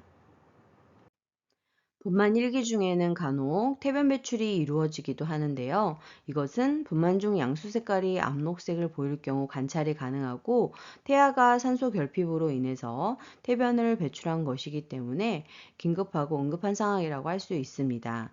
분만 1기의 진통기간은 초산부는 평균 12시간에서 14시간이, 경산부는 평균 7에서 8시간이 소요됩니다. 분만 1기의 치료 및 간호에 대해서 알아보도록 하겠습니다. 인부 측에서 사정을 해야 되는 내용으로는 출산여, 진통의 구분, 진진통인지 가진통인지를 확인해야 하고 진통 간격을 측정해야 합니다. 그리고 자궁 수축의 특성을 파악해서 간격과 시간 강도, 규칙성 여부를 파악해야 합니다. 질 분비물의 특성과 양, 색깔, 양막 파열 여부를 확인해야 하고 자궁 경부의 거상 및 괴대, 부드러움 정도를 확인해야 합니다. 출혈 여부 및 회음부 상모를 해야 하는데 회음부 상모를 하는 이유는 회음부 절개 부위의 감염을 예방하기 위함입니다.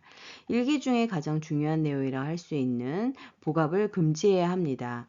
왜냐하면 일기는 자궁 경부가 완전 괴대되는 과정으로서 힘을 준다고 해서 괴대가 되는 것이 속도가 빨라지거나 하지 않기 때문입니다. 활력 징후 및 구강 간호를 실시해야 합니다. 분만 1기 동안에는 적절한 운동 및 휴식, 음식 제공을 할 수 있게 됩니다. 전신 목욕은 금해야 되고 진통을 촉진하기 위해서 실내를 걷게 해야 합니다. 진통이 강하게 오면 누워있게 하여 조기 양막 파열이나 급속 분만을 예방해야 합니다. 만약에 조기 양막 파열, 즉 양막 파수가 되었을 경우에는 운반차에 눕혀서 분만실로 옮겨야 하겠습니다. 가벼운 유동식을 조금씩 줄 수 있고 수축과 수축 사이에는 휴식을 갖게 해야 합니다. 분만 1기 동안에는 배변과 배뇨를 해야 하는데요. 분만 전에 관장을 해서 배변하게 함으로써 산도의 오염을 방지할 뿐만 아니라 자궁 수축 작용을 촉진하는 효과를 얻을 수 있습니다. 만약 분만 중에 산모가 배변을 할 경우에는 산도 오염을 방지하기 위해서 즉시 처리해 주어야 합니다. 그런데 진행이 많이 된 사람은 관장을 해서는 안 됩니다. 관장을 해서 힘을 주게 됐을 때 분만이 너무 빠르게 진행되면서 준비되지 않은 상태에서 아이가 나와 위험해질 수 있기 때문입니다. 그리고 2시간마다 배뇨를 충분히 해 줌으로써 방광의 소변이 정체되지 않게 해야 할 수 있어야 합니다. 소변 정체 시 비뇨기 감염을 일으킬 수 있고 태아 하강이 지연될 수 있기 때문입니다. 분만 1기의 체위는 임산부는 30도 정도 상체를 올린 체위가 적절하고 자궁 태방 관류를 촉진하기 위해서 임산부의 체위를 자축위로 해주는 것이 중요하겠습니다. 이 부분이 출제가 많이 되고 있으니 꼭 암기해 주세요. 호흡은 분만 1기 동안에 어떻게 해야 되는지 호흡 교육을 해줘야 하고 태아 심음 청취를 해야 합니다. 태아의 심박동은 자궁 수축과 수축 사이에 태아의 등 부분에서 청취하면 되고 자궁 수축 시 임산부에게 용기를 북돋아 주는 것이 필요합니다. 지금부터는 분만 2기에 대해서 알아보겠습니다. 분만 2기는 태아 만출기라고 하는데요. 과정을 살펴보면 자궁 경관의 완전 괴대부터 태아가 몸체로 만출되는 시기로 1차적으로는 불수의적인 자궁의 수축과 함께 2차적으로 임산부의 수의적 복부압을 동시에 이용하는 것입니다. 수의적이라고 하는 것은 내가 힘을 조절할 수 있는 것, 불수의적인 것은 내가 조절하지 못하는 것을 의미합니다. 분만 2기 과정 중에는 여러 가지 진행이 이루어지게 되는데 배림이라고 하는 것은 자궁 수축 시 태아의 머리, 아두의 일부가 보였다가 수축이 없을 때 질내로 들어가 보이지 않는 상태를 의미합니다. 반로는 아두가 수축이 없을 때도 안으로 들어가지 않고 계속 보이게 되는 상태를 의미합니다. 분만 2기 중에는 반로 후에 태아 머리가 외부로 밀려나오게 되고 어깨, 등, 몸체 순으로 만출이 되는데 동시에 자궁 수축이 정지가 됩니다. 만출이 되면 우선적으로 목에 탯줄이 감겨 있는지 관찰해야 되고 확인 후에 기도를 유지해야 합니다. 점액, 혈액, 태변이 코나 입에 있으면 신생아의 호흡에 장애가 있을 수 있기 때문에 비강과 구강을 흡인기로 흡인해주는 것이 필요하고 젖은 꺼주로 코와 입을 닦아주면 되겠습니다. 초산부와 경산부의 분만실 이동 시기가 출제가 여러 번 되었는데요. 초산부는 자궁경관이 완전히 개대되었을 때 이동해야 하고 경산부는 자궁경관이 6에서 8cm 정도 개대되었을 때 이동해야 합니다. 분만 2기의 치료 및 간호에 대해서 알아보도록 하겠습니다. 인부 측에서는 양막 파열 양상을 관찰하고 감염을 예방하며 이 시기에 복압을 제공해야 합니다. 1기와 2기의 복압의 제공과 금지의 여부를 반대로 설명하고 고르라고 하는 경우가 출제가 많이 되고 있습니다. 꼭 암기해 두세요. 휴식의 적절한 유지가 필요하고 분만 2기가 지연될 때에는 탈수 예방을 위해서 정맥을 통한 수분 공급이 필요합니다. 회음 보호술도 이루어지게 되는데 아두가 반로될 때, 즉 머리가 계속 보일 때 인부에게 복압을 주는 것을 금하게 해야 하고 회음 열상 시에는 날이 날카롭고 끝이 무딘 가위를 사용함으로써 회음 절개를 시행해야 합니다. 회음절개술이 이루어지는 시기는 태아 머리가 질밖을 통해 외구로 배출되기 시작할 때 시행을 하게 됩니다. 회음절개술을 하는 목적은 회음의 열상을 예방하고 방광이나 직장을 지지해주는 근육의 손상으로 인한 긴장성 요실금이나 질 탈출을 예방하고 분만 2기를 단축하고 둔이나 직계 분만을 할 때 손으로 질 확장이 필요한 경우에 시행되게 됩니다. 회음 절개 후 자욕을 해야 하는데 산모의 프라이버시를 고려해서 자욕 장소를 따로 마련해주고 소독된 대야에 물을 끓여 식힌 후 사용해야 합니다. 자욕을 하는 동안 인부의 허약감과 피로감을 주의해서 살펴보도록 해야 합니다. 분만 2기 태아머리나 탯줄의 압박으로 인한 태아의 위험 증상이 있을 수 있는데요. 태아의 심음이 불규칙하고 양수에 태변이 섞여 있거나 자궁 수축의 회복기가 30에서 60초 이상 지연되고 태아의 심박동에 변이성이나 다양성이 없을 때 위험 증상이라고 할 수 있습니다. 다음은 분만 2기의 치료 및 간호에서 신생아 간호입니다. 분만 직후 신생아의 머리는 낮춰줘야 하는데요. 그리고 옆으로 돌려 높이는 이유는 구강 흡인으로 인한 거즈나 카테터로 분비물이나 이물질을 제거하기 위함입니다. 가장 우선적으로 해야 하는 간호 내용을 고르라고 하는 것으로 출제가 되고 있습니다. 그 밖에도 멸균술을 이용한 탯줄을 절단하고 묶어줘야 하고 이 절단 후에는 2개의 동맥과 1개의 정맥이 있는지를 확인해야 합니다.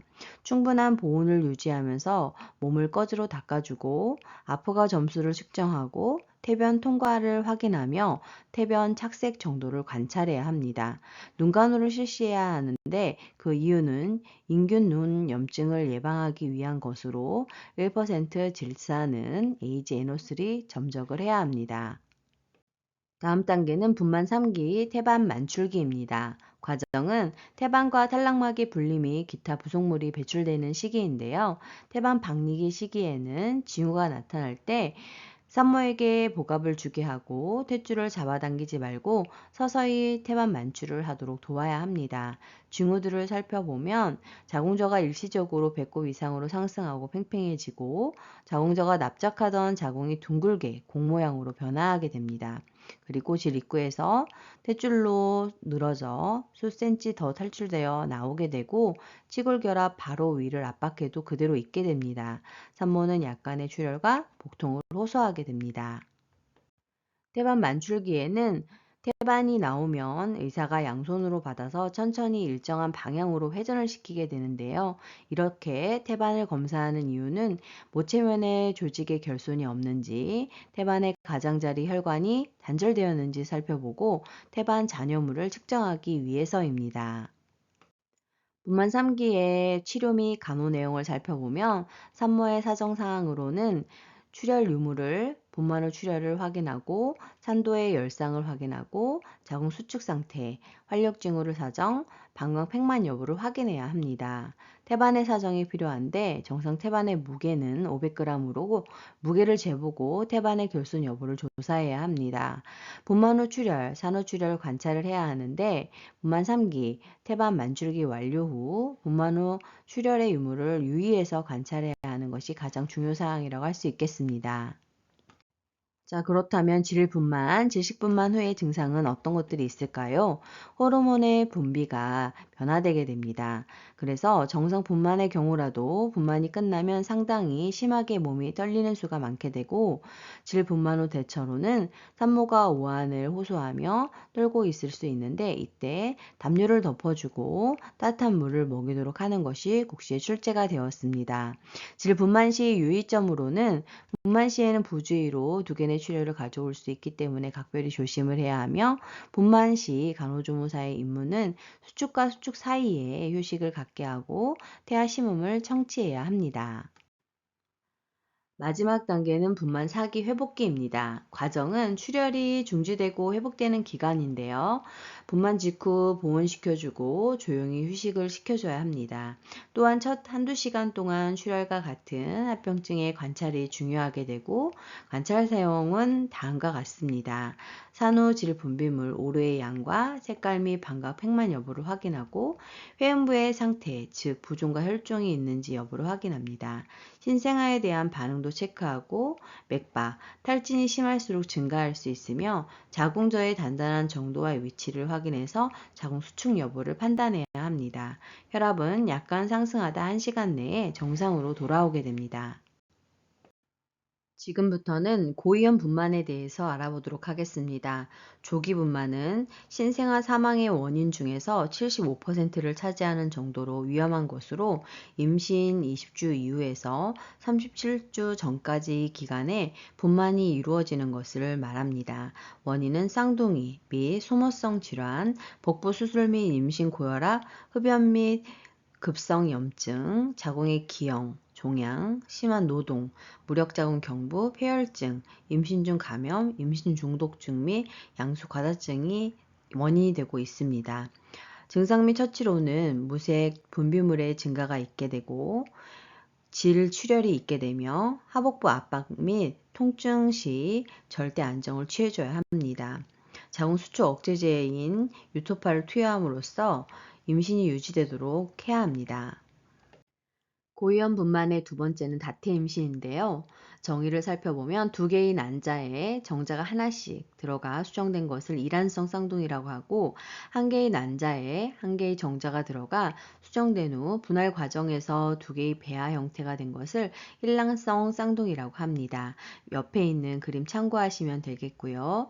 진단은 임신 기간에 비해서 큰 자궁을 보이며 두 개의 태아 머리나 태아 부분이 촉지되고 서로 다른 두 개의 심음이 들리게 되고 초음파 검사상 임신 10주경에 확인이 가능합니다. 다태 임신에 따른 모체의 문제점은 심혈관계가 부담이 된다는 것입니다. 혈액량이 증가되면서 심바출량도 증가하기 때문입니다. 감염이 증가하게 되고 빈혈이 있을 수 있고 조기 양막 파열, 조산의 위험성이 증가하고 전치 태반, 태반 조기 박리, 양수 과다증, 자간전증 빈도가 증가하게 됩니다. 자궁의 과다 증대로 분만 후 출혈이 있을 수 있습니다. 태아의 문제점으로는 저체중, 선천 기형 발생률이 일란성인 경우 증가하게 되고 조산의 위험성, 동맥 간의 문합이 발생할 수 있습니다. 치료 및 간호 사항을 살펴보면 산정 관리로 임신 중기부터 2주에 1회 이상의 산정 관리를 받아야 되고 영양 관리를 통한 체중 조절이 필요합니다. 정상 임무보다 50%더 증가하게 됩니다. 자궁 과다 증가로 요통이 발생할 수 있고 하지 부종, 외음부 정맥류의 불편감을 해소시켜줘야 하며 옆으로 누운 상태에서 휴식이 필요합니다. 분만 관리 사항으로는 응급 수혈의 가능성을 대비한 혈액형 검사 및 혈액 준비 그리고 과다출혈 방지를 위해서 첫 아이 분만 후 탯줄을 바로 절단하는 것이 필요합니다. 산후관리 사항으로는 출혈 여부를 주의 깊게 사정해야 합니다. 고위험 임신의 세 번째, 양수 이상증은 임신 말기의 정상 양수량은 800에서 1200ml여야 되는데 2000ml 이상이면 양수 과다증, 500ml 이하인 경우에는 양수 과소증이라고 합니다.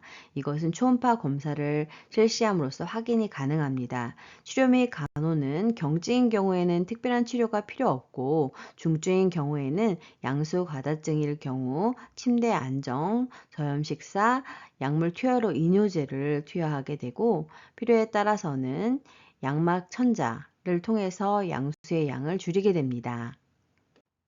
양수 이상증을 살펴보면 양수 과다증이 동반되는 경우는 당뇨병, 임신 고혈압, 임신 중독증, 선천 태아 결함, 모내아, 이분 척추, 식도 폐쇄증, 탯줄 폐쇄, 태아 적혈 모구증, 태아 저가구증, 쌍둥이 임신 다태아 분만 등일 경우 양수 과다증이 동반될 수 있습니다. 그러면 양수 과소증이 동반되는 경우는 어떤 경우일까요? 선천기형인 무신장증, 성장지연, 태아곤란증 등의 경우 양수 과소증이 동반될 수 있습니다. 고위험 분만의 네 번째, 만삭전의 조기 양막 파열, 조기 양막 파수에 대해서 알아보겠는데요. 재택기간에 관계없이 분만이 시작되기 전 양막이 파열되는 것으로 임신 37주 전에 양막이 파열될 때를 말합니다. 원인은 원인 불명이고 다태임신, 둔희, 태아기형, 이상 선진부, 빈약한 식습관이나 흡연 등 생활 양식, 양수 과다증의 결과로 인한 자궁 내 압력이 증가하거나 거대화와 감염증과 원인이 관련이 있습니다. 특징은 진통이 거의 시작되지 않으며 심하지 않을 경우 파열 부위를 다시 재봉인하기도 합니다. 조기 양막 파수 시 처치 및 간호 내용을 살펴보면 조기 양막 파열된 임산부는 운반차에 눕혀서 이동을 해야 하는데요. 임신을 지속해야 하는 경우와 중지해야 하는 경우로 나누어지게 됩니다.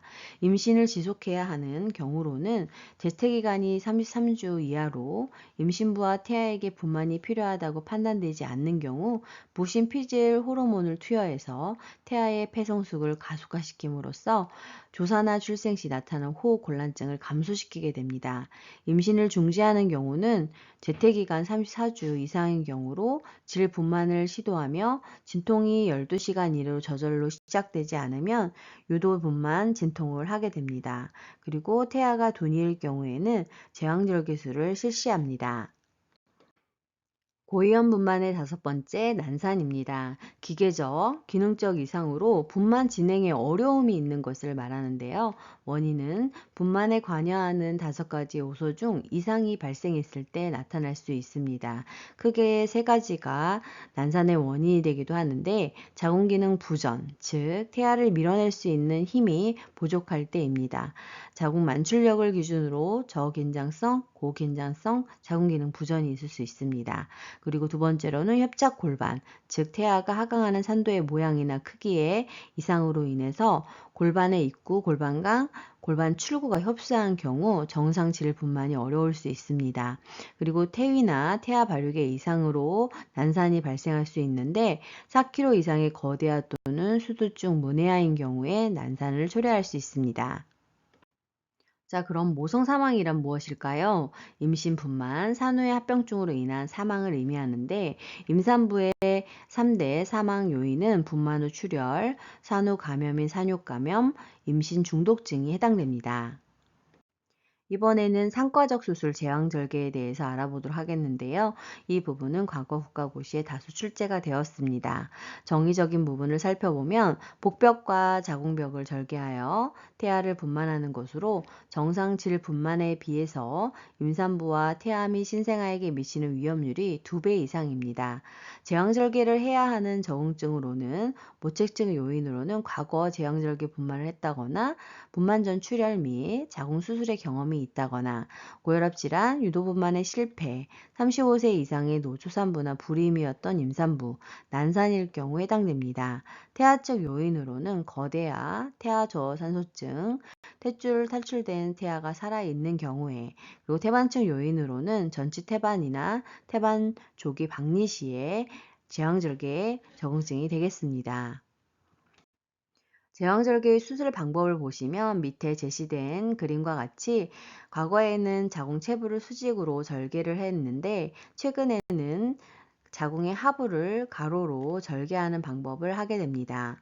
하부 가로 절개를 했을 때 장점이 무엇인지를 물어보는 것이 국가고시에 출제가 되었는데요. 살펴보면 수술 후 감염이 적고 장폐색을 감소시켜주고 실혈량이 적고 봉합이 용이하며 활동성이 적은 부위여서 다시 임신을 해도 반응이 적고 파열될 가능성이 줄어드는 것이 특징이기 때문에 하부 가로 절개를 하는 것이 최근 트렌드입니다. 자, 그러면 제왕절개의 수술 전 간호 내용에 대해서 알아볼까요? 이 부분은 과거 국가고시 출제가 되었는데요. 수술 전 검사를 통해 확인을 해야 합니다. 실시되는 검사를 살펴보면 소변 검사, 혈액 검사, 혈액형 검사, 신기능 검사, 간 기능 검사를 하게 되고 흉부 엑선 촬영, 심전도를 하게 됩니다. 피부 준비도 하게 되는데요. 복부의 검상 돌기부터 치부까지 상모를 통해 치료 부위에 감염이 발생하지 않도록 하고 있습니다. 그리고 위장관 준비를 해야 하는데요. 8시간 이상 금식을 해서 수술 중 구토가 발생하여 질식되지 않도록 해야 합니다. 그 밖에도 머리핀, 장신구 매니큐어 제거 필요하고 그리고 돈요관 삽입은 수술 당일 아침에 이루어지며 수술 전 투약이 이루어지게 됩니다. 이번에는 수술 후 간호에 대해서 알아보겠는데요. 일단 산모가 깨어나고 출혈이 줄어들면서 혈압이 유지되고 소변량이 시간당 30cc 이상으로 유지되면 병실로 이동시킬 수 있습니다. 유량이 시간당 30cc 이하일 때 의미하는 것이 무엇인지를 물어보는 것이 국가고시 출제가 되었는데요. 저혈량이나 심장합병증이 의심되기 때문에 의사에게 보고해야 하는 것을 의미합니다. 그리고 병실 이동 후 첫 4시간 동안은 1시간마다 활력 징후를 체크해야 되고 이후로는 4시간 간격으로 체크를 합니다. 또한 혈압, 맥박, 체온 이외에도 자궁의 수축 정도, 소변량, 패드를 살펴서 질 출혈량도 같이 검사를 해야 합니다. 자, 그리고 수술 후 마취가 깬 후 4시간이 경과한 산모에게는 가장 먼저 해야 되는 것이 무엇이냐면 심호흡과 기침의 격려, 그리고 질출혈과 함께 절개 부위 출혈을 관찰해야 합니다. 보통 유치 도가는 신장 기능에 이상이 없다면 24시간 후에 제거를 하게 되는데요. 제거 후 4시간에서 6시간 안에 자연 배뇨하는지를 확인해야 합니다. 그래서 자연 배뇨를 확인해야 되는 시간에 대한 문제가 나기 때문에 잘 알아두셔야 합니다. 척추 지주막하 마취를 한 산모는 적어도 8시간 동안 앙화의로 누워 있어야 되는데 그 이유가 무엇인지 그리고 어떤 체위를 취해야 되는지가 출제되고 있습니다. 앙화의는 똑바로 천장 보고 누운 자세로 두통을 예방하기 위해서 취하게 됩니다. 그 밖에도 제왕절개 분만 후 적어도 24시간은 침대에 안정을 시켜야 되고 허락되는 대로 조기 이상을 시켜서 방광과 장관의 배설작용을 증진시키게 해야 합니다. 그래서 수술 다음 날부터는 물을 시작으로 미음, 죽 순서로 식사를 진행하게 되고 일반식은 가스 배출 이후에 가능합니다.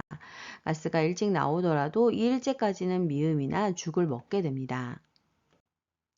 이번에는 흡입 만출술에 대해서 알아보겠습니다. 옆에 있는 사진과 같이 정의적인 부분을 살펴보면 만출력에 문제가 있는 경우 금속 컵으로 된 흡입기를 태아 머리에 단단히 고정한 후 자궁 수축으로 임산부가 힘을 줄 때 흡입컵의 줄을 잡아당겨 태아의 머리가 잘 나오도록 하는 분만 방법에 해당이 됩니다. 그러면 흡입 만출술의 적응증에는 어떻게 될까요? 모체적 적응증으로는 분만 2기가 지연됐다거나 임산부가 힘을 주어서는 안 되는 경우, 자궁 경관이 7에서 8cm 개대되는 진행이 느릴 경우, 직계분만이 모체 조직에 손상을 줄 우려가 있을 경우에 해당되고, 태아측 적응증으로는 탯줄이 탈출됐다거나 자궁 내 태아 질식이 있는 경우, 태양을 잘 몰라서 직계분만이 위험할 경우에 해당됩니다.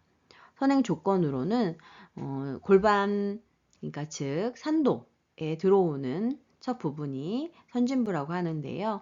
이게 두정이어야 하고 자궁 경관이 10cm가 개대되어 있어야 되고 회음 절개 후 방광이 비워져 있어야 합니다.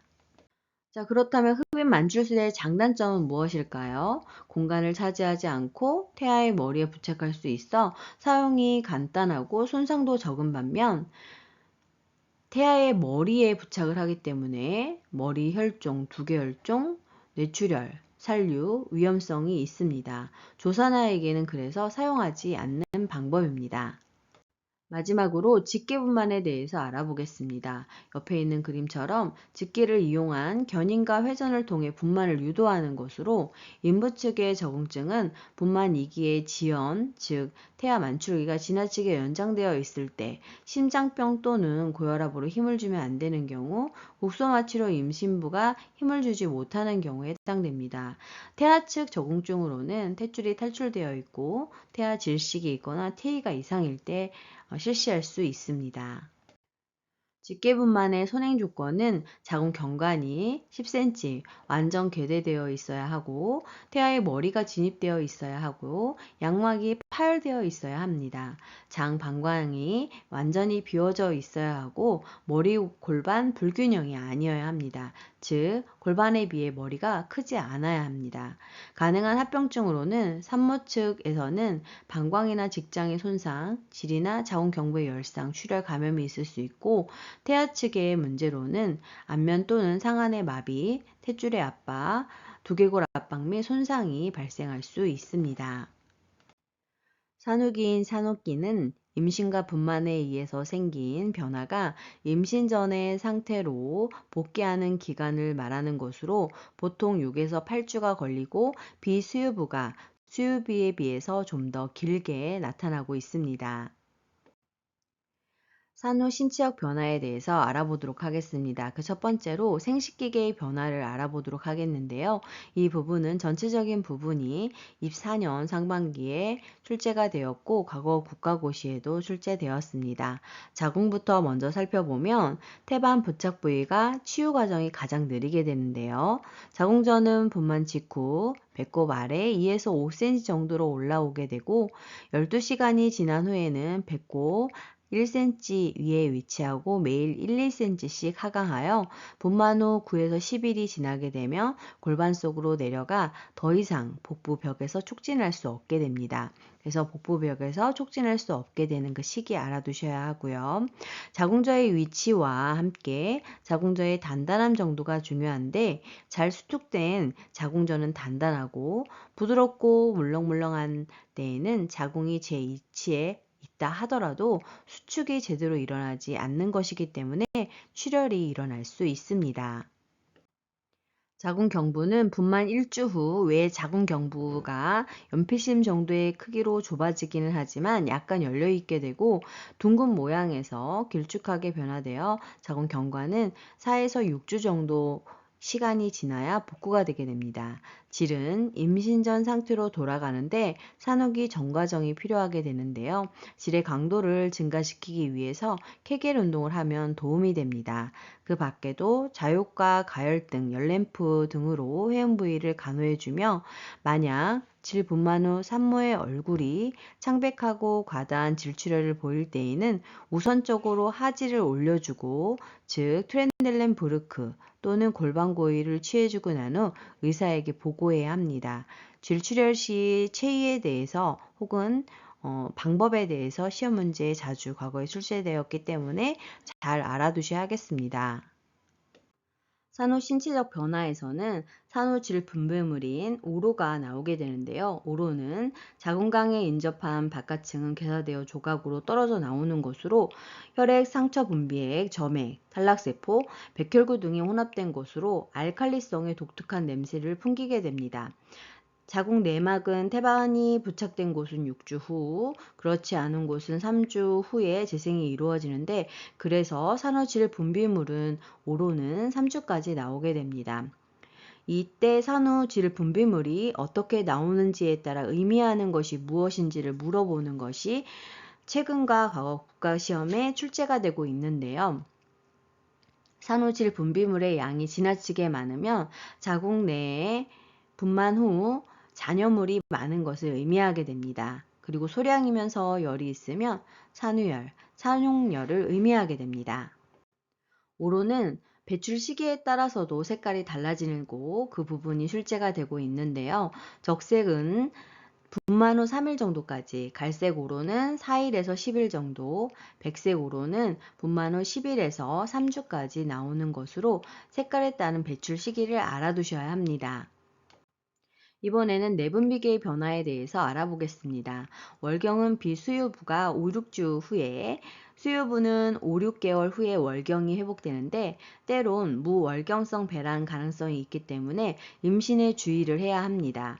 유방 종창 우류는 최근 시험 문제에 출제가 되었는데요.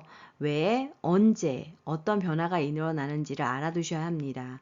프롤락틴, 저분비 호르몬의 분비가 증가하면서 유죽 생성이 촉진되고 산후 3일경부터 유방이 커지고 단단해지게 됩니다. 이때 유선의 팽대가 일어나고 열감과 통증을 느끼게 됩니다. 그래서 약간의 체온의 상승도 동반하게 되는 것입니다. 순환계통의 변화는 분만 2에서 5일 동안 이뇨작용이 나타날 수 있고 출산 시의 혈액 손실로 혈액량이 급격히 줄어들게 되지만 분만 1, 2주 후에 임신 전 상태를 유지하게 됩니다.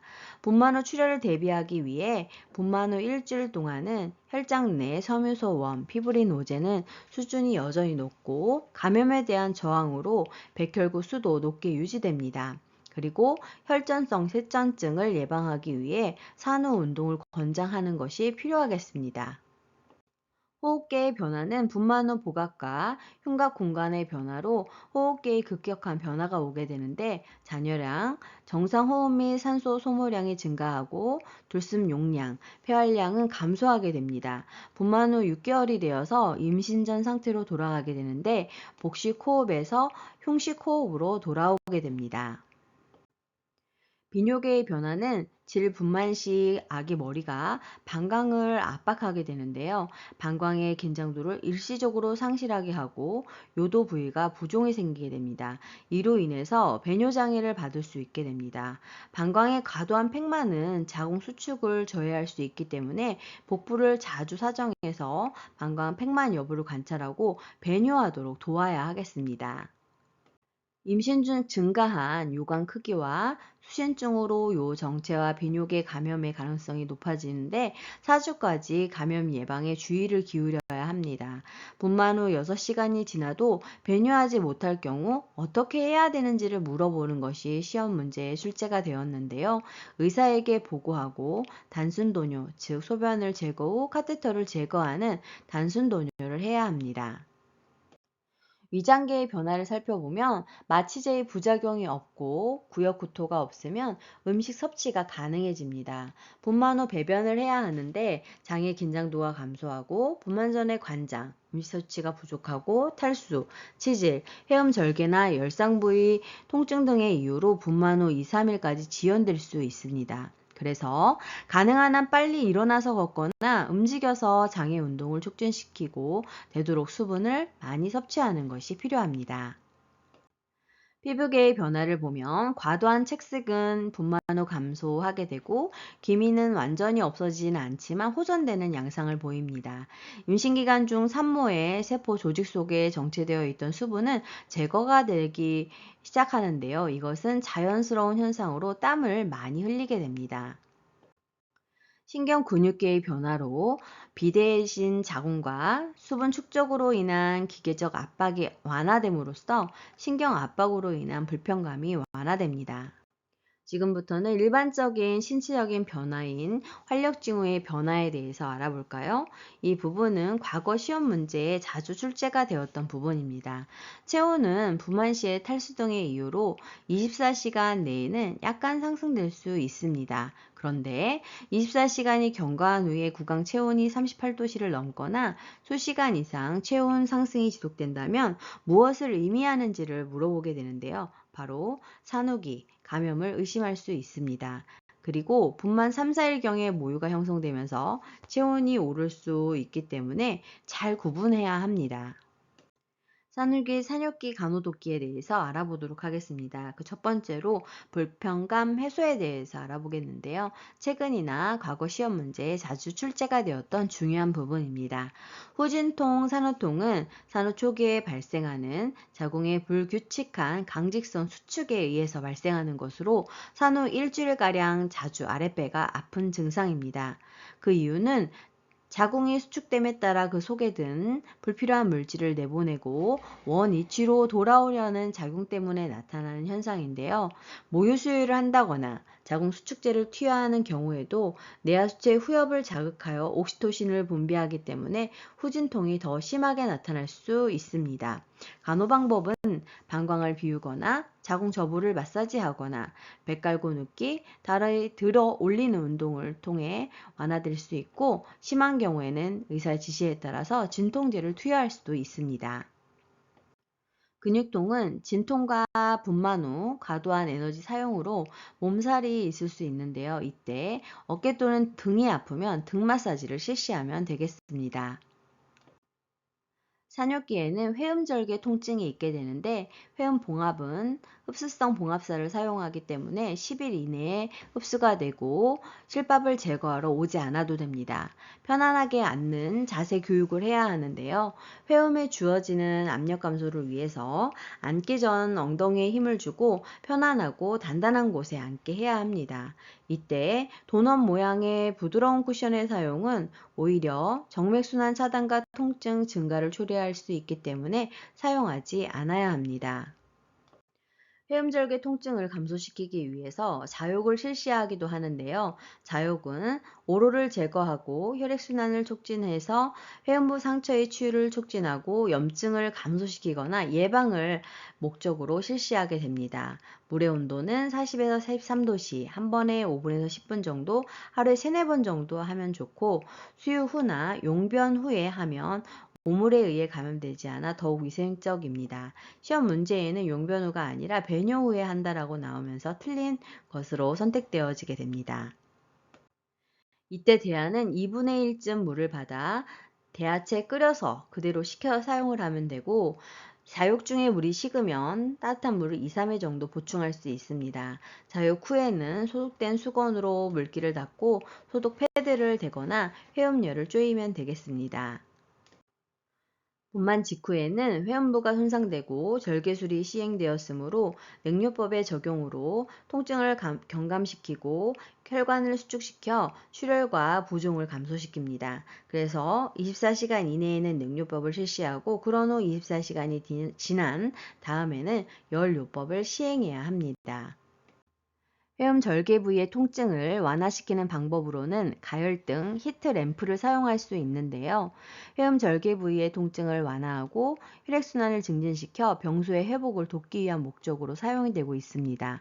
이때 배응와이, 천장 보고 똑바로 누운 자세에서 무릎 세운 자세, 즉 배응하이에서 20분 정도를 적용하고 5분마다 불편감, 화상, 부작용 등을 관찰합니다. 30W를 사용할 때에는 30cm의 거리를, 40에서 60W를 사용할 때에는 45에서 60cm를 유지하고 작은 적외선 등일 때에는 45에서 60cm, 큰 적외선 등일 때에는 60에서 75cm를 떨어뜨린 자세에서 적용하면 되겠습니다. 회음절개 통증을 완화하기 위해 케겔 운동, 회음부 운동을 하기도 하는데요. 회음부 근육의 수축과 이완 운동으로 회음부 봉합 부위 상처를 치유를 촉진하기 위해서입니다. 여성 복합성 요실금인 스트레스성 요실금의 비수술적 요법으로서 가장 기본적이고 쉽고 경제적인 부담이 없는 치료 효과를 얻는 방법이라고 할 수 있습니다. 케겔 운동은 뿐만 아니라 산후의 질이 늘어난 것을 임신 전 상태로 돌아가기 위해 사용되는 운동이기도 합니다. 이번에는 산후기, 간호 및 특성에 대해서 알아보겠습니다. 단백질, 무기질, 칼슘, 비타민이 풍부한 음식을 섭취해야 되고 3, 4일 이상 변비가 지속되면 관장을 해야 합니다. 분만 후 8시간 동안 침대에 안정을 해야 하고 산후기 동안 모유 수유를 하면 자궁 수축이 촉진됩니다. 분만 후 2, 3일경에는 유방우열이 시작되면서 유즙이 분비되고 체온이 약간 상승할 수 있다는 이 부분이 중요합니다. 자, 그렇다면 분만 후 산후 운동과 조기 이상을 강조하는 이유는 무엇일까요? 응고인자와 섬유소원은 임신 동안 정상적으로 증가해져서 분만 후에도 상승되어 있게 되는데요. 분만 후 첫 며칠간 혈액 응고인자는 활성화되기 때문에 부동화, 움직이지 않거나 혈관 손상이 되었다거나 제형 절개술 등을 하게 되면 혈전증을 유발시킬 수 있게 됩니다. 혈전증을 유발시킬 수 있기 때문에 따라서 산후 운동과 조기 이상을 적극적으로 유도해야 합니다. 유방염은 수유기에 신생아가 젖을 빨면서 유두와 유륜 사이가 갈라지는 유두균열이 오면 균 감염에 의해 발생을 하게 됩니다. 농성 유선염, 즉 유선의 고름집을 형성할 때에는 항생제 투여 후 수유를 중단해야 합니다. 고온과 오한, 빈맥, 유방이 단단해지고 통증이 발생할 수 있습니다. 단순 유선염일 때에는 항생제를 투여한 후에도 수유를 계속시켜야 합병증 없이 빨리 낫게 됩니다. 그래서 단순 유선염일 때랑 농성 유선염일 때의 차이를 알아두셔야 합니다. 고름집 농양이 발생하게 되면 수술적인 방법으로 치료를 해야 합니다. 유방 우려는 모성 간호에서 최근에 가장 출제가 많이 된 부분인데요. 수유 시작 후 대개 2일간 지속되고 대개 분만 2, 3일 후에 나타나며 자주 모유 수유를 하도록 격려해야 합니다. 2시간에서 4시간마다 유륜을 짜주든가 유방 펌프로 짜주며 감염된 유방을 비워줄 수 있습니다. 3, 4분 정도씩 유방에 찬물 찜질을 먼저 한 후에 더운 물 찜질을 하게 되면 유주 분비를 촉진하는 효과가 있습니다. 유방을 너무 자극하거나 마찰하지 말고 약간의 유도 자극을 하면서 산모용 브레이지어로 받쳐주면 편하게 됩니다.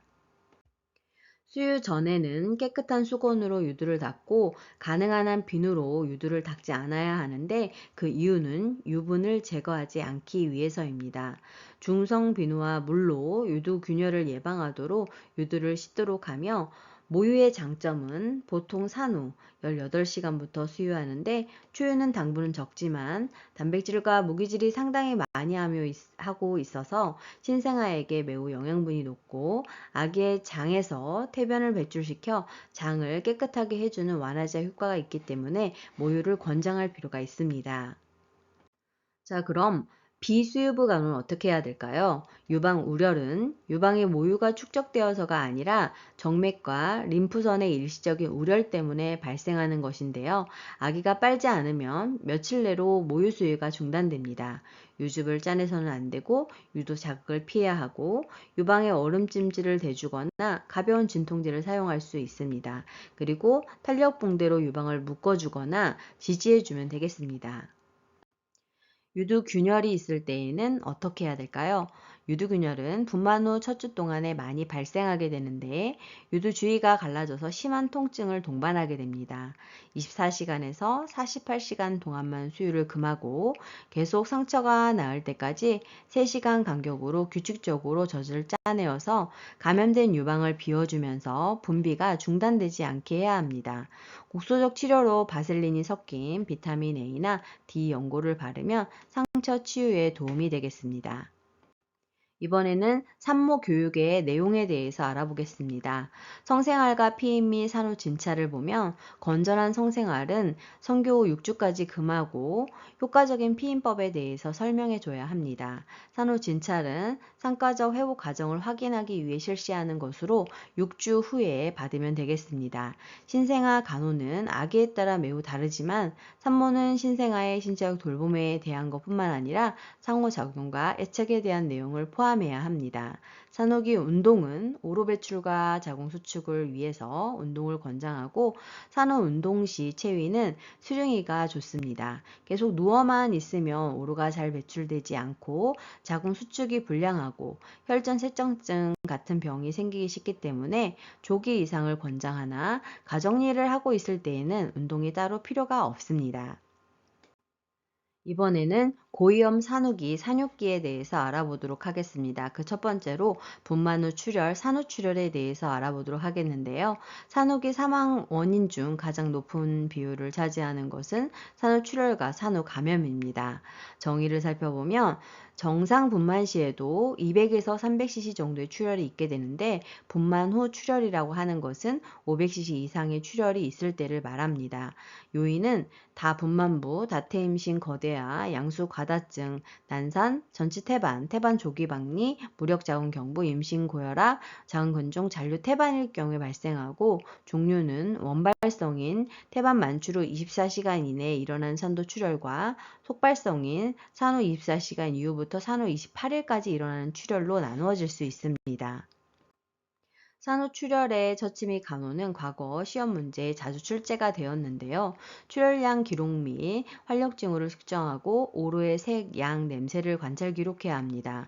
자궁 저부에 얼음 주머니를 적용함으로써 혈관 수축을 도와야 하고 회음부 주위의 열상을 확인하고 필요에 따라서 봉합을 해야 합니다.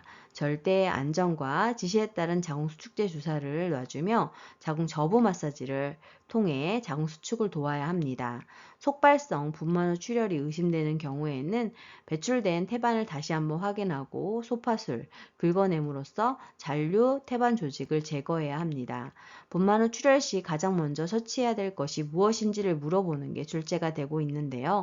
일단 하지를 올려주고 즉 트렌델렌부르크 자세, 골반 고의를 한 후 간호사나 의사에게 보고해야 합니다. 두 번째로 산후 감염, 산욕 감염에 대해서 알아보겠습니다. 분만 후 산도 내의 모든 세균성 감염을 말하는 것으로 분만 후에 가장 흔히 발생하는 감염은 생식기, 비뇨기, 그리고 유방 감염입니다. 원인은 연시상구균인 사스랄균입니다. 증상은 다음과 같은데 분만 후 3일이 지난 산모의 혈압이 120에 80, 호흡은 분당 20회, 맥박 분당 78회, 체온 38.2도씨인 경우로 지금 보시면 체온을 제외한 나머지는 정상입니다. 그리고 출산 3일 후 38도씨 이상이 계속되는 고열일 경우에 산욕기 중에 나타나는 산욕 감염에 해당되겠습니다. 특징을 살펴보면 산욕 감염 분만 시 24시간 이내에는 산모의 체온이 보통보다 높으나 다음 날부터 10일간 사이에는 계속 2일 이상 38도씨 이상으로 지속되는 경우 산욕열로 추정을 하고 즉시 의사에게 보고하고 적절한 조치를 취해야 되는 것이 시험 문제로 출제가 되었습니다. 치료사항으로는 항생제 치료와 증상에 따라 해열제 그리고 회음부 세균 침입을 막기 위해 소독을 철저히 하고 감염되지 않도록 유의해야 합니다. 산후 감염의 관련 요인을 살펴보면 산전 요인으로는 비만하거나 낮은 사회 경제적인 상태에 산전관리 결여, 신우신염의 과거력, 질감염의 과거력, 약물남용, 영양불량이 있습니다. 분만중 요인으로는 도뇨하거나 잦은 검진과 내진을 했다거나 난산, 생식기계 외상, 열성과 혈종, 내부 태아 감시 장치를 했다거나 기구 분만, 회음절개, 제왕절개 전신마취, 그리고 산후 요인으로는 태반 박리, 분만 후 출혈 빈혈 등이 원인이 될 수 있습니다. 다음으로는 산후감염의 부위별 간호에 대해서 알아보겠습니다. 회음부 염증은 회음부와 열상 부위에 생긴 감염으로서 증상은 봉합부가 빨갛게 올라오고 붓고 통증과 함께 봉합 부위가 벌어질 수 있습니다. 빈맥과 고온이 발생할 수 있고 처치 및 간호는 봉합살을 제거해서 배액을 촉진하고 상처의 청결 및 전파 방지를 위해 수속된 패드로 교환을 해줘야 합니다. 자욕과 가열 등을 치료로 함으로써 통증을 완화하고 필요에 따라 항생제를 투여해야 합니다. 자궁 내막염은 최근 시험에 출제가 되었던 부분으로 가장 흔한 감염인데 태반이 부착되어 있던 부위로 세균이 침입해서 발생하는 것입니다. 증상은 오로의 양이 많아지고 암갈색이나 농성 또는 거품이 섞여 있고 악취가 나는 것이 특징인데 체온이 38도씨 이상으로 올라가고 전신이 필요하며 심한 후진통, 산후통을 경험하게 됩니다. 처치 및 간호는 안정을 유지해주고 다량의 수분 섭취와 반자이, 포알러 체이를 통해서 산후 질 분비물의 배출을 도와야 되는데 이 자세도 시험 문제가 출제가 되고 있습니다. 의사 지시에 따라 자궁 수축제와 항생제를 투여해야 합니다. 다음은 혈전 정맥염입니다. 혈관 내막의 감염과 동시에 혈관벽에 혈괴가 형성되면서 부착된 상태로 부위에 따라 골반 혈전 정맥염, 대퇴 혈전 정맥염으로 나눠지게 됩니다. 증상은 하지가 붓고 발열, 통증, 압통 등이 증상이 나타날 수 있고 4에서 6주 후에 다소 회복되기 시작합니다. 갑자기 발생해서 대퇴 부위에 심한 통증과 부종이 나타나고 하지나 대퇴 부위에 정맥의 혈전이 생겼을 때에는 다리를 뻗쳐 발목을 뒤로 굴곡시키면 장딴지 부위가 아픈 호만스 징후가 나타나게 됩니다. 혈전 정맥염 시 처치 및 간호를 살펴보면 안정을 유지하며 고영양식 섭취를 하고 마사지와 마찰을 해서는 안 됩니다. 침범된 하지를 상승시키거나 얼음 찜질, 온수포를 적용하고 의사의 지시에 따라 항생제와 항응고제를 씀으로써 혈전이 녹아내리게 해야 합니다. 혈전 정맥염을 예방하기 위해서는 조기 이상을 권장하고 다리를 거상시키며 취침 시에는 탄력 스타킹을 신지 않는 것이 필요합니다. 수고 많으셨습니다. 좋아요와 구독 꾹 알람 설정 눌러주시면 새로운 강의 동영상을 만나보실 수 있습니다. 감사합니다.